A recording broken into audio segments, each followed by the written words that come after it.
Hello there, Master Hellish here, and welcome to a Friday stream for a change.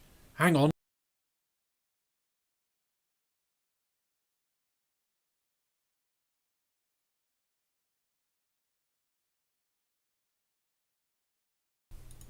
There we go. I forgot to move my microphone.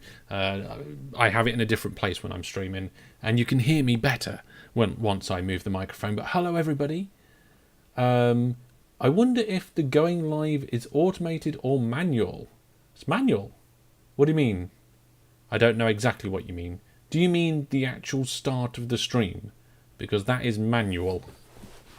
I press a button, and it does it. I have to start it within Streamlabs desktop, which is what I currently use. Yes. I've got one ear open tonight because the little one is upstairs sleeping, and I'm keeping an ear out for her, making sure she's okay. Some nights that's my job, other nights not so much. We're streaming on a Friday instead of a Thursday, and that's because we had family visitors yesterday, which is nice. It's always nice to have family visitors. So if we're able to do that then and stream tonight, then that's all good, isn't it? We can do both. It's always nice to be able to spend time with the family and do the fun stuff in addition to the fun family stuff. Hello, Egg. Egg's joining us over on Twitch, one of the moderators. Thank you very much to all the moderators who do help me out with everything that we do around here. It is... oh dear, it's not just the moderators, because the moderators play an important part, but also the super viewers and the viewer plus subscribers, and actually all the viewers as well. Everybody plays their own part in helping out with the channel, the content, the community. It's all good so that we can do more together. You're playing space exploration in Factorio 17 hours in, and you're only just getting oil set up, Brandon. Oh my goodness. Well, I can't remember how many hours into Factorio we were as the viewer plus subscribers when we were doing our Factorio. Currently going out on Sunday mornings. Factorio Series 3. Episode 5 is coming out this Sunday. And I'm looking forward to seeing how it goes. It seems like overall the series has some interest. It's a little bit of a different series. It's the first time we've done a series with the viewer plus subscribers, and it's the first time I've done a mostly unedited series. It's actually a very, very... raw's not the right word, maybe. It's kind of a fly on the wall, like end-to-end sort of thing. Where I do a lot of things, like for example, when I'm playing OpenTTD by myself, I've got a plan of what I want to do most of the time. If I need to, I'll put a cut in and things like that. And as a general rule, we're not doing that in Factorio. We're just going. So when we're trying to figure things out and we're not doing any building, or we're just working something out, then it's in there, you know.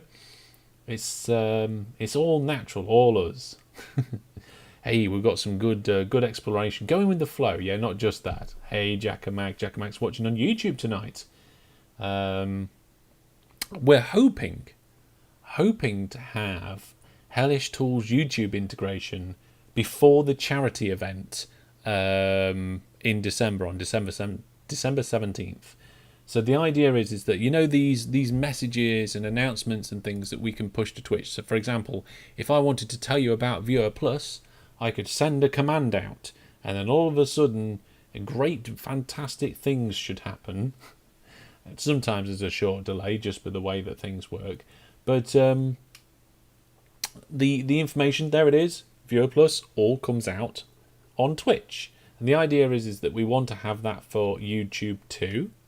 And then once that integration with YouTube is done, we'll have the ability to not only send out messages like that, but also be able to see who's chatting, and then we'll be able to award points to people. So the idea is that as soon as we've got the YouTube integration working with the existing stuff that we've got, like the wheel and the giveaways, Oh, that reminds me, we definitely need to do a giveaway tonight. Shall I start the giveaway already?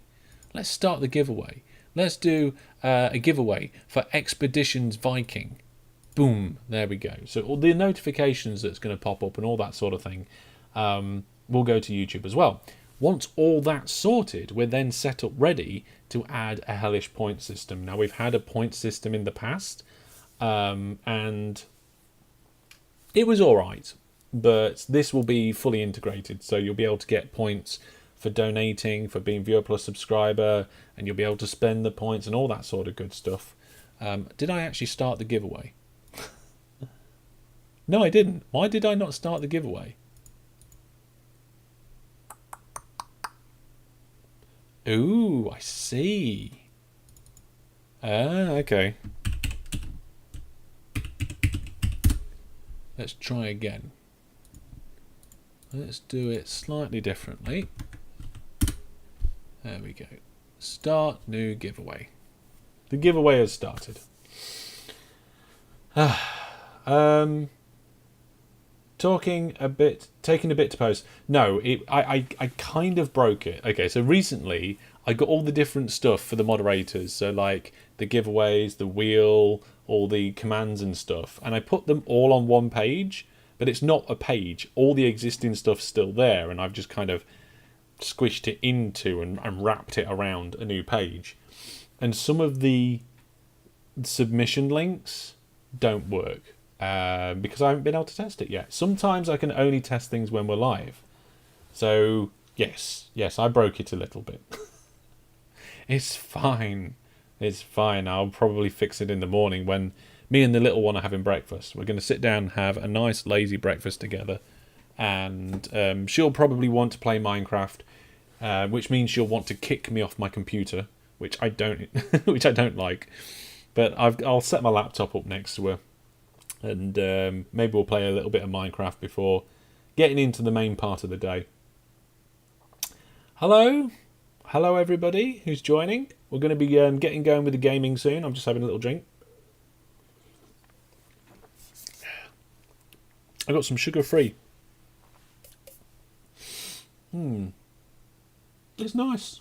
I like this dark berry. I had it for the first time this summer, the dark berry one, and I like it. It's a treat though. I don't very often have that sort of thing. But I might take a can with me when I travel on the train next weekend to the NEC, because I'm going to be at the railway exhibition there next weekend. Jack Max, playing a bit of Star Citizen during this free period. Wondering whether it's worth it. Ooh. Oh, and we've got people entering the game giveaway. Fantastic. Okay, there we go. Jobs are good 'un. Yeah, I need to think about what I've done with the moderator tools, because the way that I've done it, it's not going to work. I tried to make like one dedicated page that would just like have a menu at the top and show you all the different content all on one thing. Oh yeah, Dual Universe. I was so interested in Dual Universe and I never got the chance to give it a go.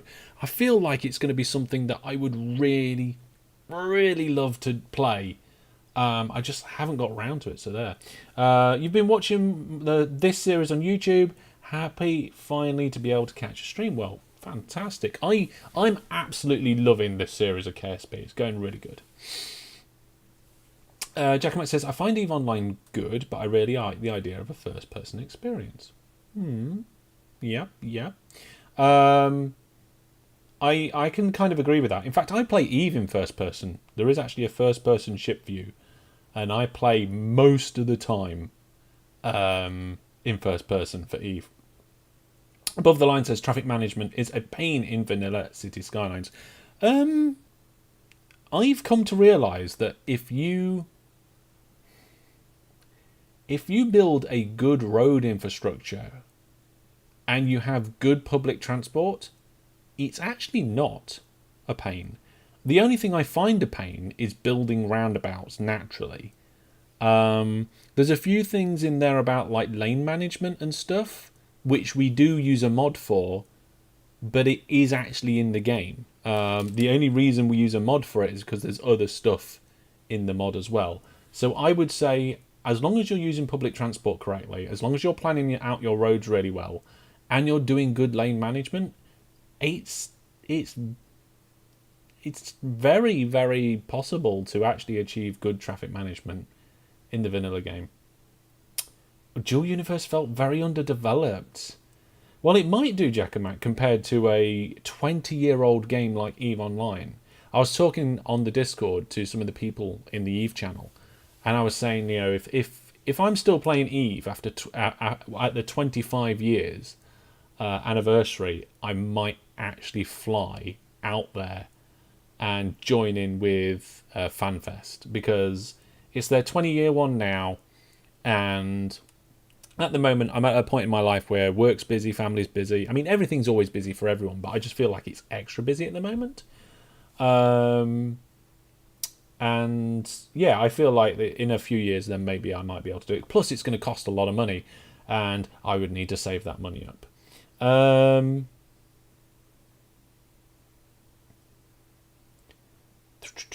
The Jackamat says the pricing system in Dual Universe is ridiculous. Fair enough. The road networking in City Skylines is not very intuitive, says Brandon. I would not necessarily agree with that. I think if you're thinking about it as a game, I think it simulates it too well. Like, if you think about all the other games you've played, like city games, and play City Skylines like that, it doesn't work. You have to think more about real life cities and where the flow of the traffic is going to be coming from and to, and where the choke points are and the other options, and all that sort of thing as well. DJ says that I thought the lane management was a mod. The one we use is, but you can do yet lane management in vanilla. The reason why we use the mod is because the mod's got more than just lane management. It's like a, yeah, there you go.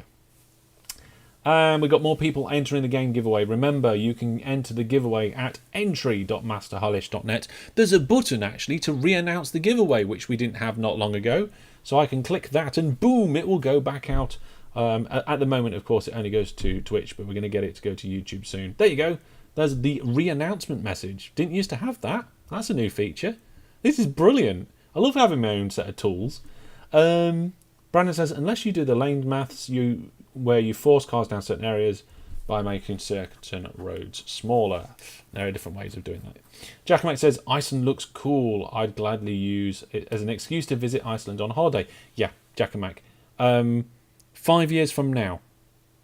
I'm not saying for definite, but with a high probability, if EVE is still running, if EVE Online is still going, and I'm still playing it, and they do a 25-year fan fest, I intend to go. So there we go. Speaking about things that are going, the time has gone, which means we're going to get the game started up. And have I got some things to tell you?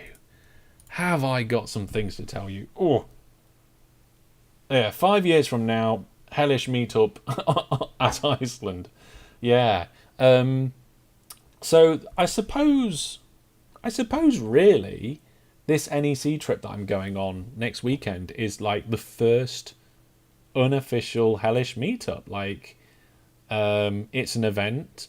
I've told you I'm going to be at the event, and I'm going to be making my location at the event public when I'm there in the daytime. So I will tell you on Discord where I am. It shouldn't be difficult because the entire event is just in one hall. So I will be in that hall. And if you're in that hall, you will probably bump into me. So this is like the first version. This is like the alpha or the beta test of a meetup. Brandon says it'll take me 5 years to get enough to be a plane ticket. Well, you say that, but budgeting for this sort of thing is not easy. I just noticed that my work web camera is actually just in the shot here. If I move that there, oh, it's still in the shot. Has that always been there? It's really out of focus though. I think it's just the top corner of the camera. Yeah, something only just shows up. Oh well, never mind. But yeah, I think if you like the idea of going to Iceland to eFanFest and having a little holiday, and the don't point that out, and the high chance that I will probably be there as well, then I would say start squirreling away some pennies if you can, because it might well be that it actually happens. So this year I'm doing a trip to the NEC and making that public. That's the kind of first hellish meet, so to speak. Next year, the current plan is to go to York Railway Museum. And again, tell people where I'm going to be and when, and if you want to go at the same time, I'll see you there. I don't know when it's going to be and all that sort of stuff, so don't ask. It's not planned, it's only an idea at the moment. But I think it would be a good venue because it's relatively central to the country. It's a nice venue, and it's a free venue. Even though I would highly recommend, either putting a donation in or buying something at the store. If I remember correctly, I think it was DJ Egg and Jackamak. They got postcards from the York Railway Museum, because last time I was there I picked them up and we did them in a charity giveaway and they won it. They won. Right, over to Kerbal Space Program. First thing we need to do is make sure that we've got Cam 2 set up for the controller properly. So Cam 2 is there. We just need to make sure that the controller is in the right place for us today. There we go. Sometimes that camera moves a little bit. Yes, it was the postcards, yeah. Okay, folks. You know, sometimes, and this is a bit of a story I've got for you because it's going to be, you might like this. Did you send a picture of them? I'm not 100% sure you did, Egg. I'm not sure.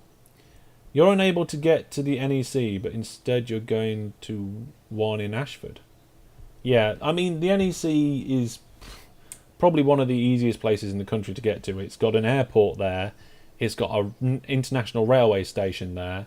There's even a monorail between the airport and the railway station, which is cool. I might go on that. I'm going to vlog my journey, so I'll take my phone and I'll do some videos. If it's a good event, I might go again next year, but next year I'll be looking, and a bus station, I'll be looking to actually go to the event as a content creator and interview and stuff, because I've got a potential future project that I want to start thinking about. Is that the NEC in Birmingham? Yes, yes it is. So, Kerbal Space Program. So sometimes I do things between episodes. Between live streams, and I record them and I make a little video for you to watch. And I'm glad I recorded this because it got a little bit interesting. So I had two objectives between now and next time. So last time, one of the things we were struggling with was completing a contract with the OWL telescope that we've got orbiting the sun. And I did some research, and basically it was one of two things.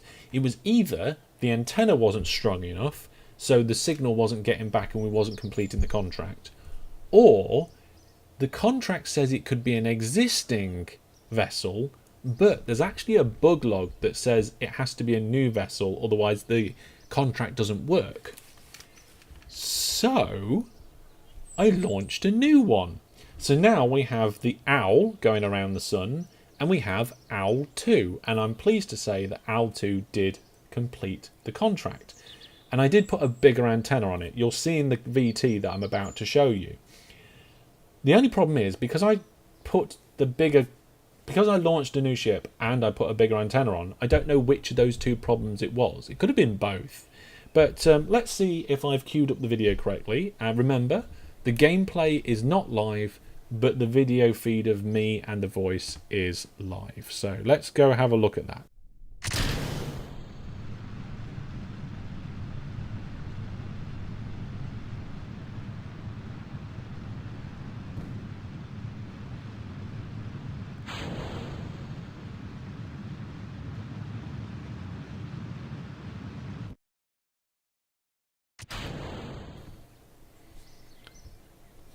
Sorry, I'll do that again. I'll do that again with the microphone. Here we go. We'll try again, shall we? I forget that this VT was a feature that I use here is supposed to have audio in the video, and so it mutes my microphone for me. Like, why would I want to speak while you're watching something? But I'll start again. I'll start it again, and I'll unmute myself immediately. There we go. So here we go. So yes, this is a modified version of the Finch. It's got a nose cone on the top. It hasn't got any room for any Kerbals, and it's got that big antenna on it. I just got the biggest antenna I could do. It launched cleanly. We got rid of the boosters. The boosters are the only part of this ship that isn't reusable. And you can see we dropped the booster there, and I think I'm going to attempt to recover that. I can't remember. But all we've got to do is get this thing in orbit of Kerbin, and then get it in orbit of the sun and do observations in theory. So here, I jettison the nose cone to reveal the thing inside, but then I try and go forward and the nose cone comes back onto the vessel again, which I thought was a bit funny. But I was a little bit worried about damaging one of the solar panels, so I very, very carefully just did some gentle boosts. And you can just see the infrared telescope in behind where that was, as the nose cone bumps off the new antenna. And then we go full power. And I think because I was messing around with that, I can't remember if I managed to catch the booster or not. I think I did. I think we did recover the booster this time. But here we go. We are getting ourselves into an orbit. And it didn't take too long to do that. But then once... but like, I've already spoilt it now, so you already know that I did resolve the issue. And this is this. I just called it Owl 2 because it's almost identical to the other owl that we've got floating around, and it's got a lot of fuel left in it. So if we want to actually make it go somewhere else or readjust its orbit, we can. And this is the end of the clip, and then me coming back to do the booster. So obviously I forgot to cut that bit. But this is the booster re-entering after getting the owl into orbit of Kerbin. And I don't think we've ever had a failure on one of these boosters apart from when I didn't open the chutes in time. And you can notice here actually the wingy bits are on the booster this time. And that's because the ship that we just launched would normally have the wingy bits on for re-entering the atmosphere, except there's no plan to ever bring this ship back again. So here we are now. We're changing it out so that we are exiting the system. We're just burning straight out. We're not going to try and do some sort of gravity assist. And we're going to do object tracking. And you can see there it is now mapping anything that comes close to Kerbin's orbit. And all I did was a small bit of forward time lapsing. You can see I'm doing time warping up to times 50, times 100. And I'm like, I wonder if I'm going to be able to detect them. I did times 1,000, then times 10,000, and all of a sudden that's it. We've detected the 2 new comets. So I don't know what it was. We've got the contract complete, and there we have it. But that's not all, folks. I decided that I needed to do something else. I wanted, and then, I wanted to turn the space station that's going around Minmus the other way. So I sent a standard Finch out, docked up with the space station, with the intention of sending it the other way. And I've put an effect on this so you can see it a little bit better, because the whole of this mission was pretty much in darkness, unfortunately. So you can see here I'm boosting the opposite direction to the travel of the space station, because whenever we get to Minmus we go the other way. But look at the nav ball. Look at that nav ball. What on earth is going on here? I'm trying to... And then I was like, oh no, it's lost control. And I'm just spinning around and it's going absolutely crazy. So what I've essentially done is accidentally deorbited the space station. And it's currently spinning out of control and heading towards the surface of Minmus. We had a perfectly good space station there, and I messed it up by trying to change its direction. And look, even all the RCS in the world I'm trying to use here to save the situation. And at this point, I'm more thinking about the spin than anything else. But if you look at that altitude, it actually got down to less than 7,000 kilometers here. We are moving quite quickly towards the surface of Minmus with the space station in tow. So I thought I'd try with the engines a little bit throttled down. And that didn't seem to work. It seemed to just want to spin around still. And I couldn't understand it. I was pushing it right through its centre of mass. I was leaving the RCS on. You can see we've just gone below 6,000. We're now below 5,000. And in the end, I was like, right, I can't control the spin. So I will just burn the engines when we're facing the direction that we need to go. To try and get this thing back up into some sort of stable orbit. So, yes, we got as low as about 4,260 metres above the surface of Minmus. And then with some careful boosting, I managed to get it up quite high again. And then I changed the control point. So I don't know where it was being controlled from, but I changed it to the Finch. And all of a sudden, everything seemed to be working a lot better. I did another burn in the right direction, as you can see here, and I managed to get the space station back into orbit. So there we go, and we've got it going around Minmus in the correct direction now. So that mission, whilst it was nearly a complete and utter failure, was okay in the end. And I'll tell you something else, and I actually missed the recording of this. I forgot to restart the recording.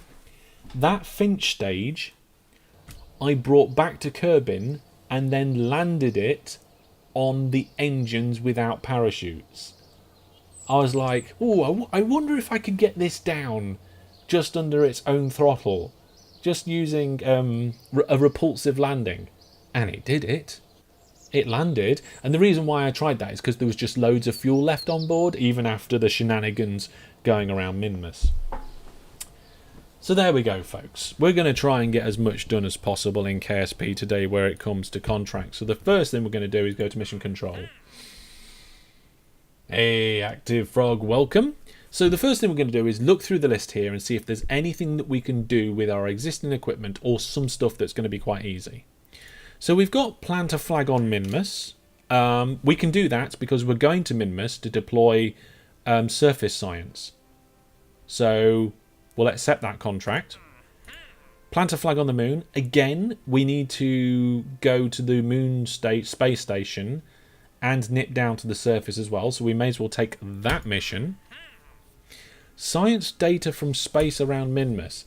I don't think we've got a science satellite going around Minmus. I can't remember. But I guess, I mean, we can just do a crew report on the way, can't we? So we'll accept that. Repair a satellite, probably not. Test something at the launch site. Okay, hang on. So we have to be at Kerbin, have to be at launch site and test a liquid fuel engine. Well, that's so oh, we can't accept it.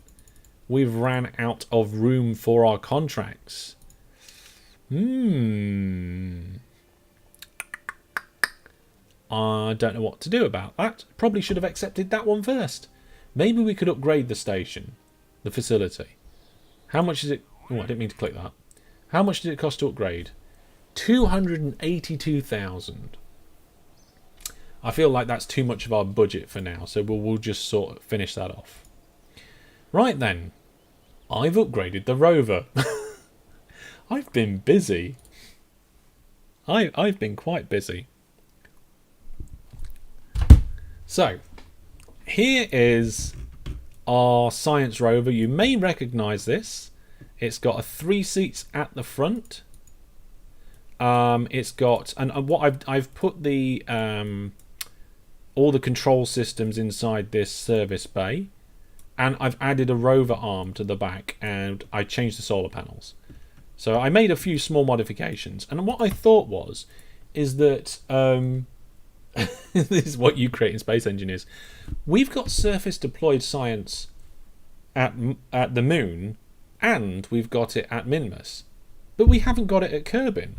So I thought Sixer, Nudger and Wizard Brandon could go on a little joyride and we'll go and deploy some. And I thought, should we just deploy some at the Space Center?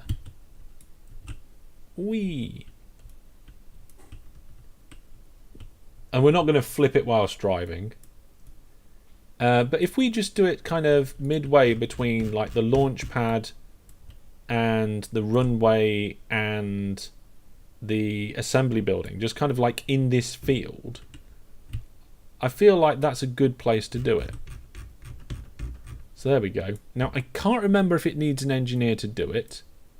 So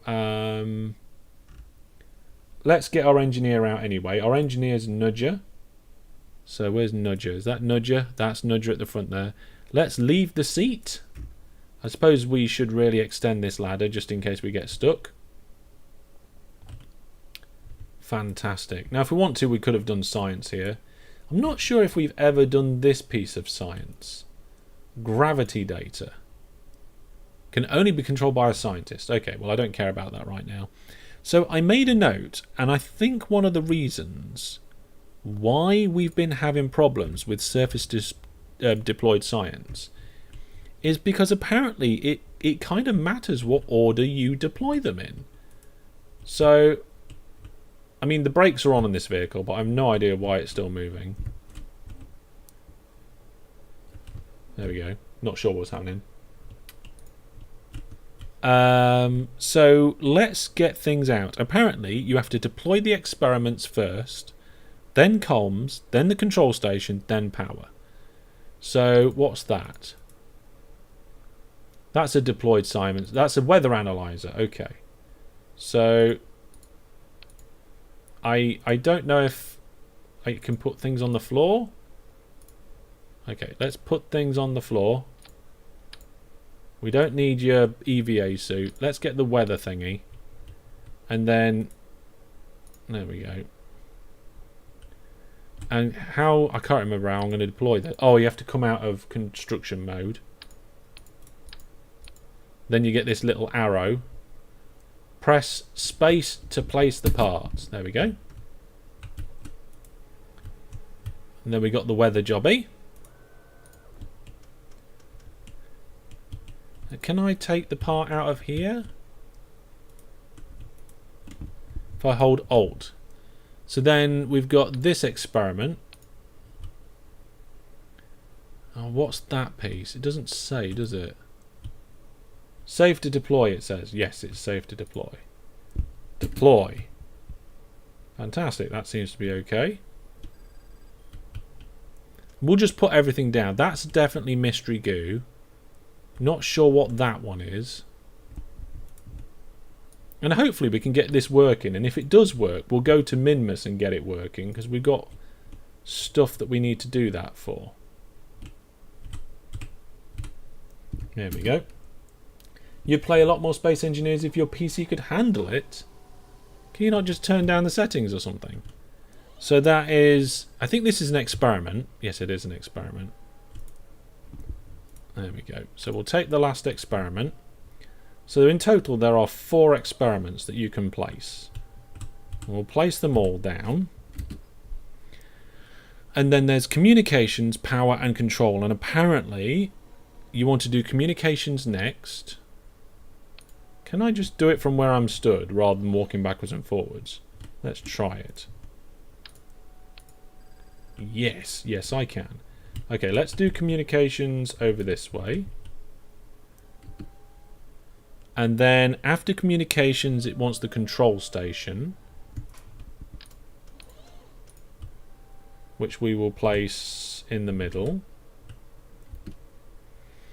And then finally, it says you then deploy the power. So let's see if we can get this working. Nope, we've got to turn around.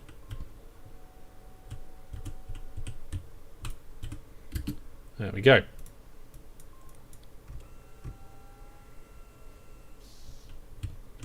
Right, and then apparently everything should be okay. So, Can I interact with this? Here we go. Experiments connected 3. That's 1, 2, 3, 4. Okay, there should be 4. Never mind. Total power available 3. It's saying that there's available power. Power units produced 0. Okay. Power units required 1. Module enabled. True. Okay. What's going on with this? Power units produced 3. Power state is unpowered but connected. Oh, total power needs 5 low voltage. Do we need more power? Can we have more power?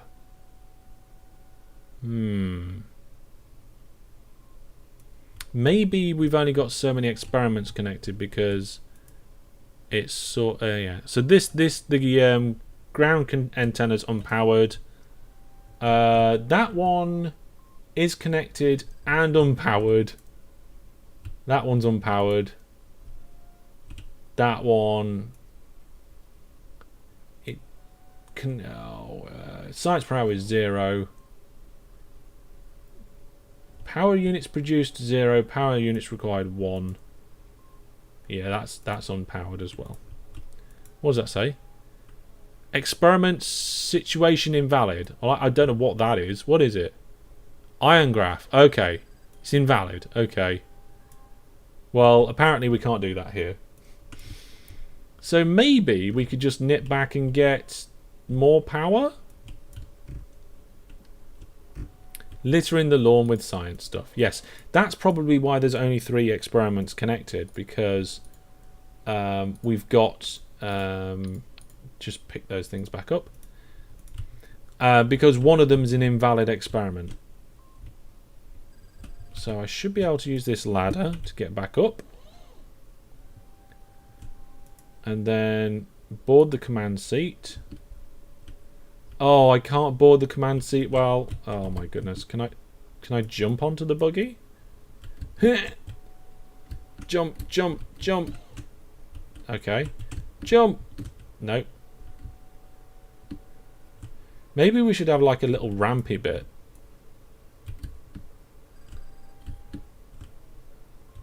Okay, let's try climbing up again. Don't know why it doesn't go... Yeah, it just falls down. It looks like a kid's took his toys out to play. Oh, I can just board there.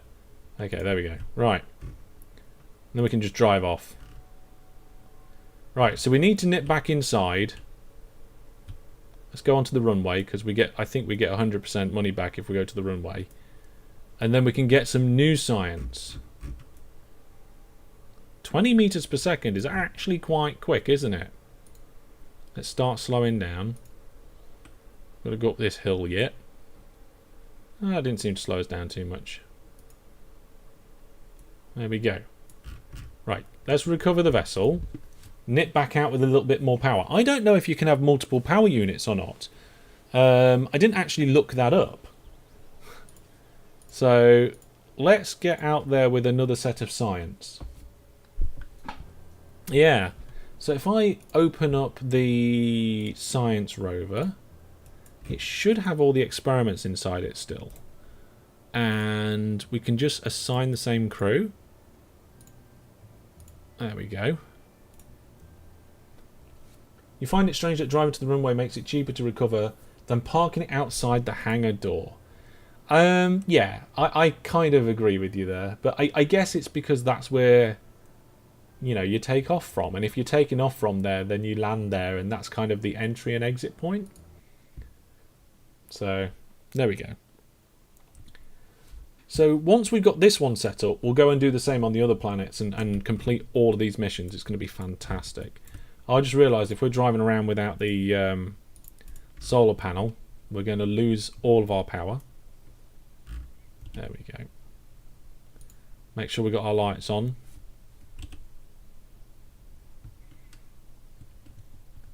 I'm not going to go any faster than 2 times speed because it'll just make things crash. I know things will just go horribly wrong.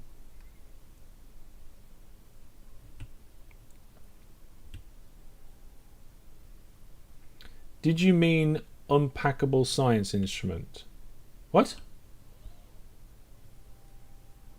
We're all going to die when that solar catches a crosswind. It's a good thing that there's no wind in this game, isn't it? Oh, let's get the brakes on.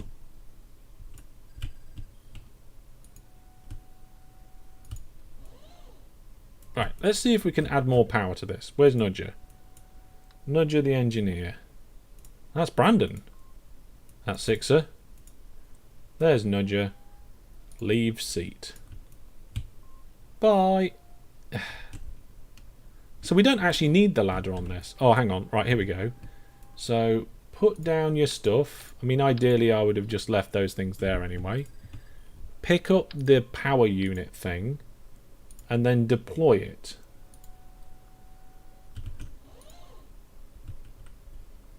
And if we put it here next to the other one, then does that fix our power problems? Ooh, total power units available 6. Nice. Experiments connected 3. Com signal 1. Oh. Science rate 5% connected and powered. Connected and powered. Connected. Power state. Experiment situation invalid. Connected and powered. So this is now working. I'm glad we tested this here because it means what we need to do is actually take 2 power generators when we go to Minmus and the Moon. So I guess these are just going to collect science now, I think. Yeah, that one's creating science per hour. That one's creating science per hour. That one won't. I think you have to smash something into the surface for that one to work. But we'll leave them here. We'll pick these up again. There we go. Get back on board. Hello, everybody. Magic. There we are. So that was the easy one. So if we ever need to do surface deployed science at Kerbin, we can do. Because we've deployed it. But now what we need to do is do the same on Moon and the same on Mars. On the Moon and on Minmus. Right, let's go to the launch pad this time. Yeah, those are the parts that you can leave on the floor. They're surface deployed science. So yeah, that's not too bad. Right, let's recover this rover. This would be a good rover, I think, to send to the Moon and Minmus. I don't know whether we really need to, because we've got a couple of rubbish rovers there already. So there we go. Sorted. Let's have a look at the list. So we've got to flag on Minmus and the Moon, science data from the space around Minmus. Oh, hang on a minute. That's why we didn't bother with any science satellites. We've got the space stations. We can do that one now. Science data from space around Minmus. Okay. So we need to go to the Minmus space station, which is no longer flying out of control. There we go. The Minmus space station is like a mini version of the others. Here we go. It's got a little bit of fuel. It's got a little bit of monoprop. It's got some solar panels we're not using. It's got an old lander, so if we need to go down to the surface and back up again, we can do. And it's just got power and docking ports. Oh, and room for somebody to actually stay on the station if we want to. But if I remember correctly, yeah, we've got science experiments on the lander. So I don't know why. Oh no, we have got a scanning arm there. There we go. Look, we can do temperature. So let's just check. Log temperature data. Transmit. Transmit or recover scientific data from space around Minmus. Tick. There we are. Done. You got a really bad delay. Okay, let's have a look at that message. Contract complete, 50k. I mean, 50k isn't a lot of money to us now, but you know, an easy quick 50k is an easy quick 50k any day. Let's go back to the Space Center. So there was one contract I wanted to accept but couldn't. Yeah, if you're having problems on YouTube, you could always try Twitch. You could always, if you wanted, try watching on Steam. If you feel so inclined. So now if we go in here, we can do the engine at launch site. I mean, again, it's not a lot of money, but it'll be quick and easy. So how many contracts is that we done now? Are we counting the owl that I did in the VT? I'd count that. Let's get this part at the launch site. We will just get a big pod, and we will get what is it we've got to do? The REJ-10 Wolfhound. Okay, let's find that engine. I'm not actually familiar with that. I guess it's one of these bigger ones. Oh, there it is. There's the Wolfhound. Go to the launch pad. Yeah. We are streaming live at the moment. We are on YouTube, Facebook, Twitch, and Steam. And links to all of them are on my website. masterhellish.net, which I sent a link out for on Twitch. And you're not on Twitch. There we go. Yeah, I think if you're just going to watch the stream and not interact, YouTube is better. But if you plan to do anything else other than just watch, like chat or interact in any sort of way, then I would say that Twitch is better. Wolfhound is a reference to the Apollo service module engine. Oh, cool. Okay. Well, we've got 3 people on board of this vehicle. I guess we just need to do run test, and that will do another. There we go. So that's now 3 contracts we've completed. We've got a message to say that we've completed that contract, and there's some monies. Fantastic, and we can recover the vessel. Right. Let's check to see if there's anything else we can take with us to Minmus or the moon. I'll let you guys decide whether we go to Minmus first or whether we go to the moon first. I don't think it really matters whichever one we're going to do in which order, but I'll let you guys decide. So we've got a planter flag on Minmus, planter flag on the moon, ignoring Eve's stuff for now. Again, ignoring Eve's stuff, Ion's stuff from Minmus, and Mystery Goo from Minmus. So we've got stuff to do at Minmus, stuff to do at moon, and the science, deployable science. Excuse me. We've got to test a parachute in flight above Kerbin. Not really bothered about that right now. We could probably come back to it if we want to. Test a structural pylon orbiting Minmus. I mean, we are going to be orbiting Minmus at some point, so we may as well take that with us.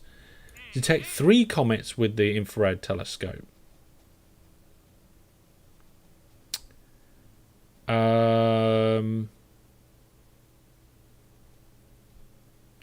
Let's just check.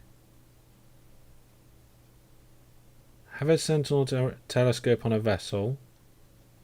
They do not need to be newly launched. Okay, so this is the same mission as before, except it's 3 comets instead of 2. Let's try it out with our new thing and see if it works. And then we've got some tourist stuff that maybe we could do at some point. That sounds cool. If you have deployable science on Minmus, you might as well plant a flag while you're there. Yes, indeed. We'll definitely do both of them. Minmus needs less data V, but the moon is easier. Not sure which to choose. Okay, so our vessel that we've got, the Finch, it can visit Minmus. We've got enough Delta V for that. And when we go to the moon, we've got a space station with a refueling a mobile fuel factory. So we've got so much fuel at the space station when we go to the moon. So we can do either. We've got the power, we've got the infrastructure, we've got the communicators flying around all the different bodies. We've got a space station at the 3 different bodies. The Minmus space station's a bit rubbish compared to the others, but like you say, you need less Delta V for landing and takeoff there, I think. Let's check out this detect 3 comets. So let's leave this facility, go to the tracking station. We've got lots of... I mean, I haven't even got flags turned on. Unknown objects. I mean, if we zoom out, look at all these unknown objects in the sky. It's fantastic, isn't it? We'll turn them off. Space objects and all sorts. Let's... shall I turn rovers off for now? I'm going to turn rovers off just to make our list smaller. So we need to go to Owl 2. This one here. Let's fly that.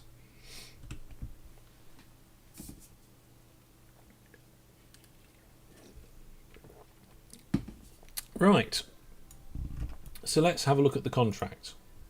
It says, have a Sentinel infrared telescope on a vessel. Check. Achieve orbit around the sun. Check. Detect 3 new comets.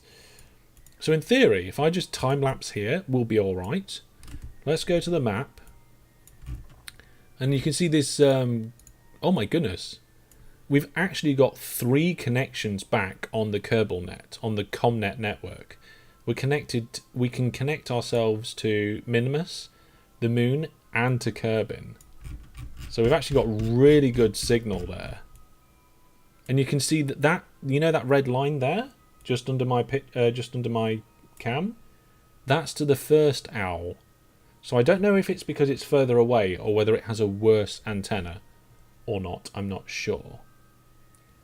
But let's do just some fast forwarding and see if we can detect those 3 comets.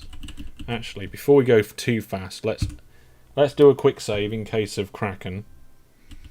So last time I did some 1,000 times. 10 was it 10,000? Look at this. We are not detecting comets. Has to be a newly launched vessel again. It's a bug in the game. Unless I've turned it off. Nope, we are object tracking. You hear they're trying to tame the Kraken in KSP 2. I mean, that'd be nice. I mean, it can be funny. But it's not funny when you've been spending like 4 hours trying to do something and you get close to the end and then all of a sudden it just blows up. We're going to have to launch a new one of these to do this mission.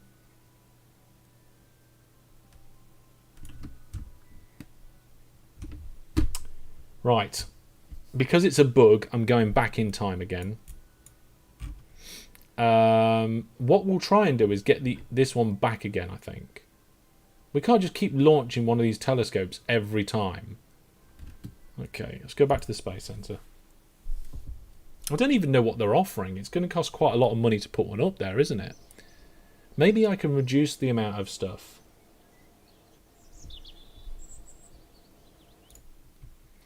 And it's not going to be an autosave ship either. Okay, let's open up... yeah, I didn't save the owl. Let's get the passenger. Is this the right one? There we go. Let's take the entire top off the ship. We'll remove the parachutes.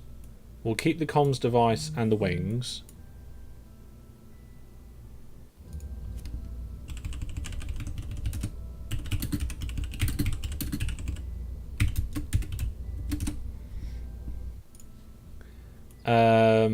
And we'll keep the landing legs. We don't need the storage compartments.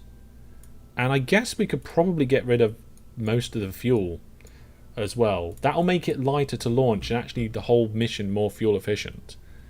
Then if we can put this on the top. Do you think we just leave it like that and see if we can fly it with the whole thing sticking out? How much is this going to cost? 95,000.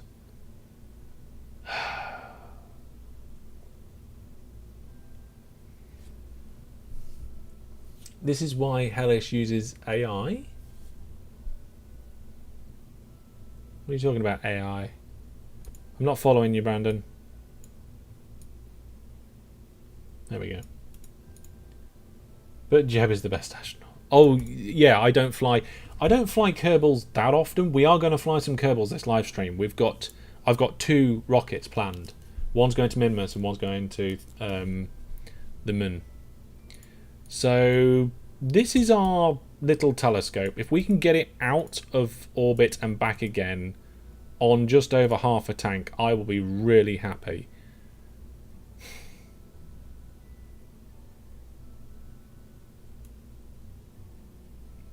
Do we need the monopropellant?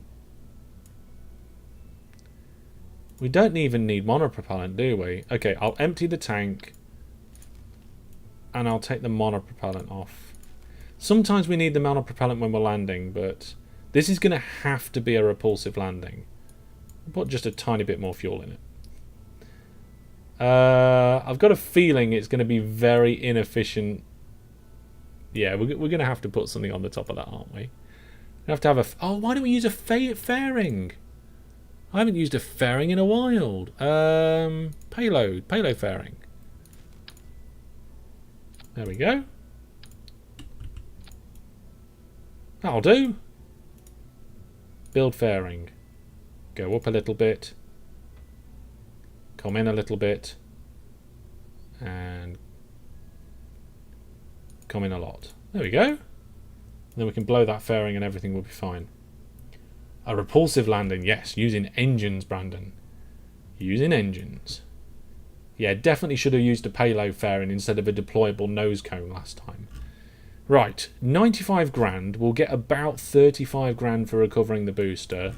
Then we'll try and land this with its engines. Let's launch this up, complete the contract, and then we'll send the people to the moon and stuff. The boosters on that rocket have strange noses. Yes, they do, and that is on purpose. So let's have a closer look at these noses. So these noses are angled outwards like that, and the reason is that the air hitting this exposed side of the cone slowly forces the end of the booster away. So it's done to help it peel away from the rocket. Right then, let's check a few things and get our first rocket launch with the stick up and loaded. Again, we've taken a lot of bits off this, so hopefully we should still be able to fly it okay. Ignite all the initial engines and boosters and drop the clamps. Then we drop the side boosters, then we separate, ignite the engine and blow the payload fairing. Sounds good to me. So this button's my SAS over here on the back. SAS on. Throttle to maximum. You could also use Separatrons. That is true. I have used Separatrons in the past. I do prefer to use aerodynamics where I can. So here we go, lifting off in 3, 2, 1. There we go. Now we're probably going to have to throttle this one back because the liquid fuel in this main tank up here is not as full as it normally is. So at the moment we are going quite quick and we haven't even got 1,000 meters off the surface yet. So I'm throttling back already. We're nearly going at 200 meters per second. Yep, we're going to throttle back a little bit more. And the reason is that low down, let's throttle back a little bit. Low down on the planet, the atmosphere is really thick. The faster you go in the atmosphere, the more drag you have. The more drag you have, you know, the more fuel you're using to get through it. So actually, if at the beginning of the journey, under about 10,000, you slow down a little bit, then you're not going to be causing yourself as much drag. So I'm just going to try and give ourselves a little bit of a turn here.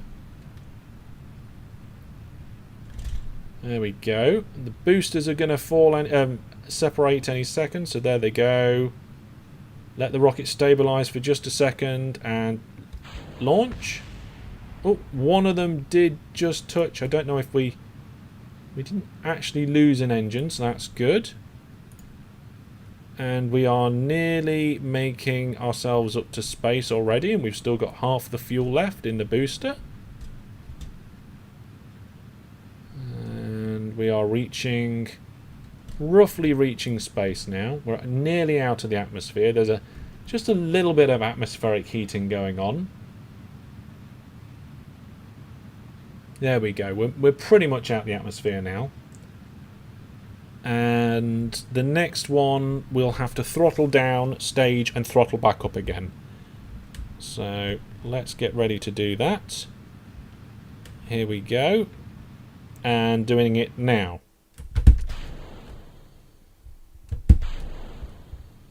There we go. And we're going to blow the nose cone. And we are up. Now we need to adjust our orbit slightly, so that we can make ourselves a nice circular orbit. I think we should be good with that. Let's check the map.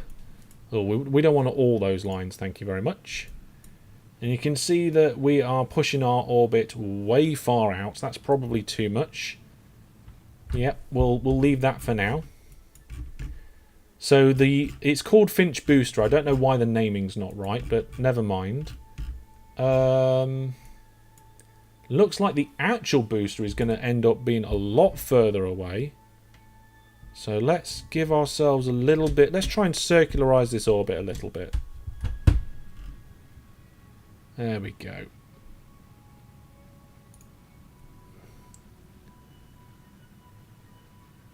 Fuel is not even down to half yet. We do have to leave the Kerbin system and come back again.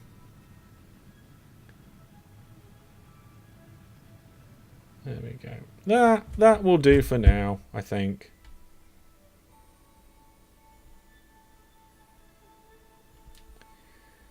Might just prograde, little tiny prograde burn. So we're lighter because we took a load of stuff off we don't need. We also got rid of the monopropellant we don't need. And we didn't bring as much fuel up. So I think we'll be alright there. That is almost certainly going to be fine. Let's switch to the booster now. Now this booster has got a really steep angle of attack of coming back in. I don't actually know if it's going to make it or not. So let's find out. Oh, before we do, quickly switch back. We need to deploy the solar panels with my trigger. So if I do the trigger finger, there we go. If we don't deploy the solar panels and we run out of electricity, then this is a very expensive dead weight in the sky. Right. Back to the booster.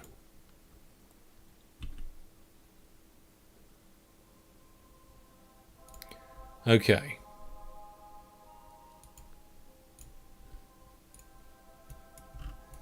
So I'm going to fast forward now.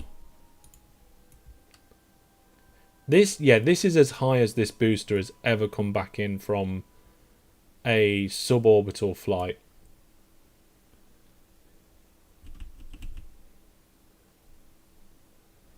Until you get a Kerbal to kick it. Yeah, that's true. We could actually just send up a little rocket with a Kerbal inside. That main engine may overheat this time. Or maybe not just the main engine. Come on, let's give it a little bit of a... Oh, yeah, main engine's exploded. We're coming in too hot and too fast. We are decelerating very quickly, so I'm going to... Okay, so we lost the main engine, but everything else appears to be okay. Are we landing in water? Because this is only designed to land in water. It's not designed for a land landing.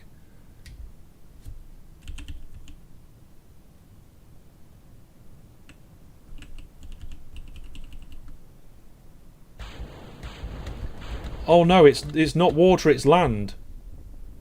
I wonder how much of it's going to explode upon landing. Wow, okay, we've never had this problem before. Normally, the booster doesn't travel as far because it's carrying a heavy payload.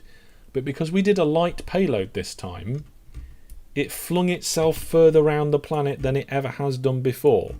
Normally it lands in the water either here or there. What we should have done is removed some of the side boosters. But let's just fast forward until we land and see what happens. How much of this is going to explode, I have no idea. There's nothing we can do.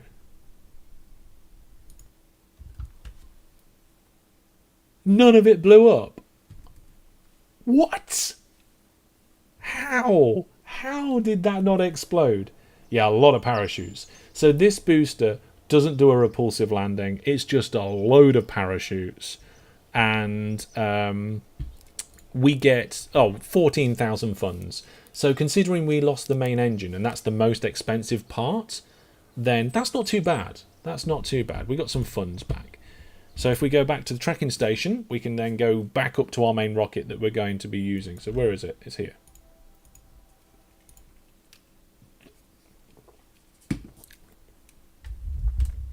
So what we're going to do is we're going to do a little prograde burn. Just to get our periapsis up out of the atmosphere. And I've just turned on maneuver node here so you can actually see the Acropolis and the periapsis. And at the minute it's 45 kilometers, so I'm just going to do a little burn, get that up to 70. There we go, there's 73. That'll do. And then we need to leave the Kerbin system, and the easiest way I think to do that is to prograde burn when we're on the same side as the sun. So here, I mean, in theory we could fling out in any direction, but we'll give that a try. So this is like OWL version 3, but I want to bring this one back to the planet. I want to try and get this one back to Kerbin. And we're going to do it through extreme heating. So here we go. We're getting ready for the prograde burn again. We're using the onboard computers. We may as well turn the blinky lights on. There we are. Blinky lights have been enabled. So now let's ramp ourselves up to full power. And exit. I don't know how long this is going to take. We've got over 2,500 meters per second of delta V, so we should be all right. Now, note this one hasn't got parachutes on it, so if it survives re-entry, we're going to try and use the engines to land it, just for fun. I could have put parachutes on it, and we could have just let the parachutes land it, but I thought to myself, let's have a go. I didn't think, but we could probably have tried a gravity assist from the moon here. We may even get an intercept. Yeah, there's an intercept. We're not going to do that, though. We're just going to push ourselves right out. There we go. So now, if we walk to there, we say goodbye to Kerbin. So it disappears in the background.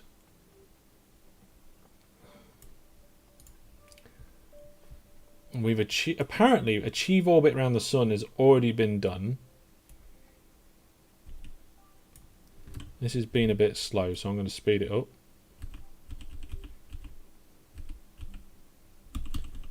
Okay, so now we're in orbit around the sun.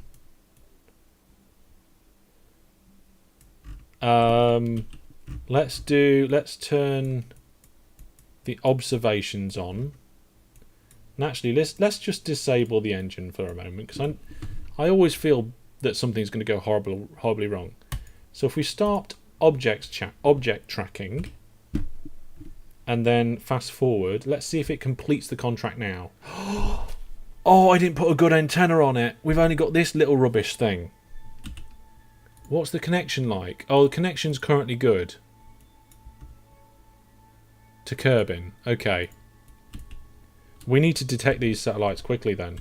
These comets. This is mapping Juno, so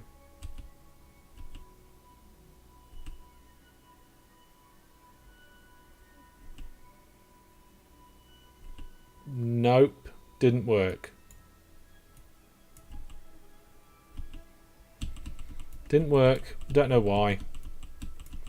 Presumably we lost communication range. No, communications is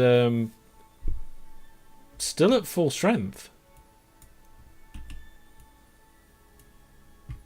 I have no idea. I think the game's broken. I'm going to revert that. We're going to ignore that mission, and I'm going to look into what the bug might be, and instead we'll bring this back to land. So how do I get back to Kerbin? Let's use a maneuver node. I don't use them very often. If I do retrograde...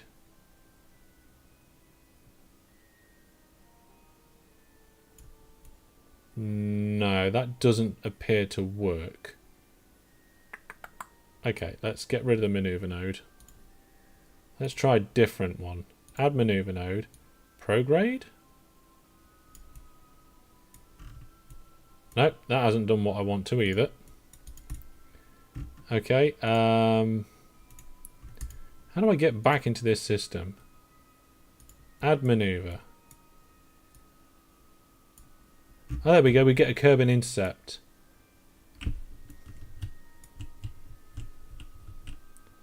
Okay, let's try and get that in place. Turn the engines back on. Why?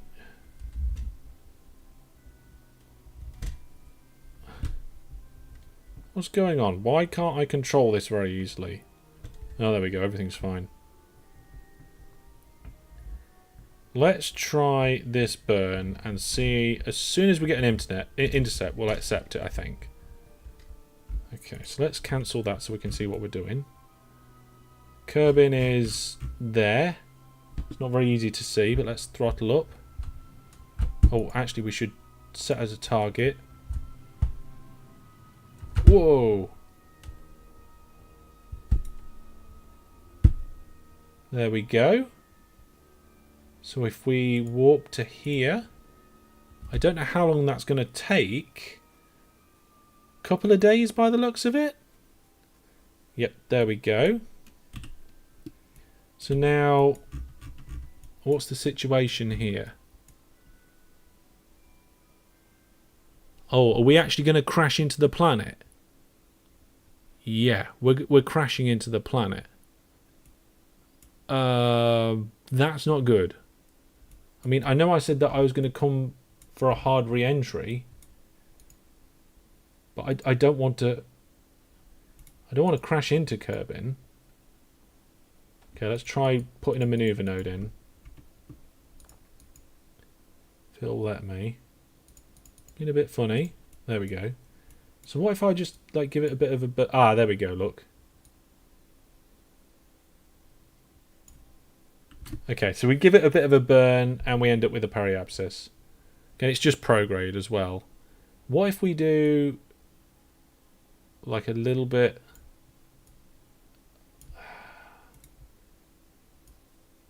Okay, we don't need that much prograde. We just need some radial out, apparently. Will do the job. So a periapsis at the moment is minus 553 kilometers. Let's do a little burn. Oh yeah, that's fixing it. Whoa, steady.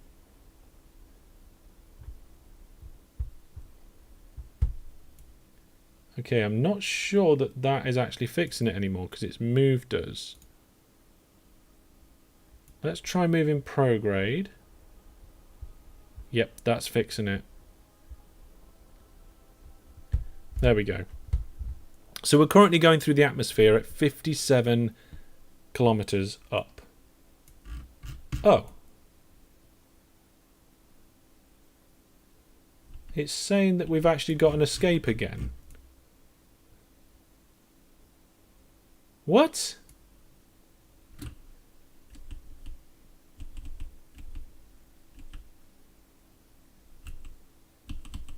Well, that's rubbish. Oh no. It's not going well. It's not going well. We've got to get back in. Here we go. Let's do it.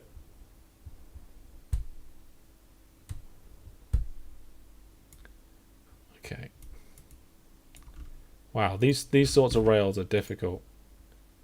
Add maneuver. Right, what does it for this maneuver to... No, not warp here. Warp, cancel. We don't want to do that. Okay, add maneuver. Do this. That's the opposite of what we want. Do that. Curb and intersect. Okay. So we need to do a radial in until we get a curb and intersect.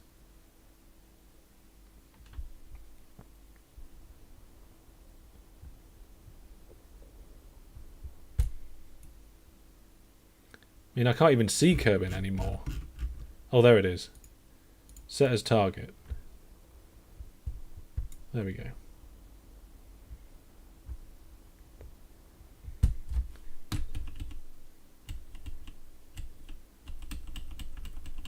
What? We've got a Kerbin intersect there, right?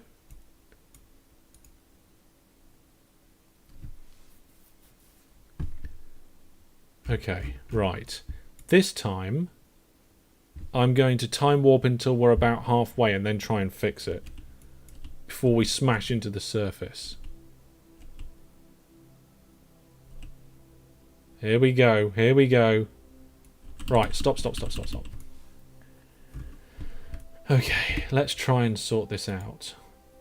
No, not warp into the... That was close. Add a maneuver. Yeah, that's all we need to do is a little bit of radial out. But now we're halfway in, so it should be alright. And what I'll do is I'll also do stability assist as well, so that the node doesn't move. So we'll switch now. Do that. Oh, there we go. Did it. Okay, cool. Right, so we need that to be lower. Ugh. I did it too far, folks. I'm sorry. This is interesting. It's not very often we leave the Kerbin system. This is very useful for when we want to practice actually leaving Kerbal and going to other planets. Okay, let's try and get that. Oh, it's just the smallest amount of movements on the flight stick here. I want to be down to about 50 kilometers. There we are, 48. That'll have to do.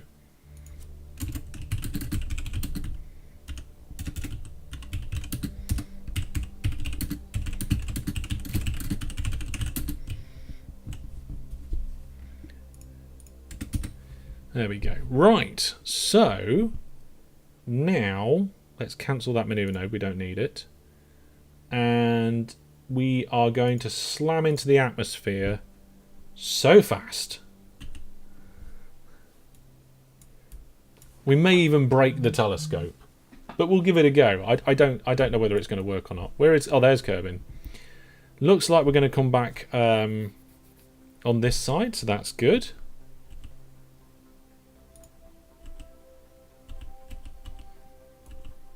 Here we go. So we're just starting to come out of space. We could use some of our fuel to reduce our angle here. So let's do that. So if we go retrograde and just use a little bit of our fuel, we need enough fuel left for landing, and just burn that right down. Just so that we know we're not going to hit the moon.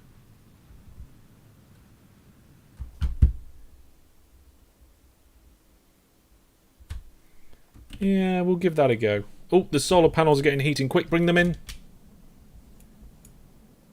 And radial out. Can we flip this to radial out? We really need to.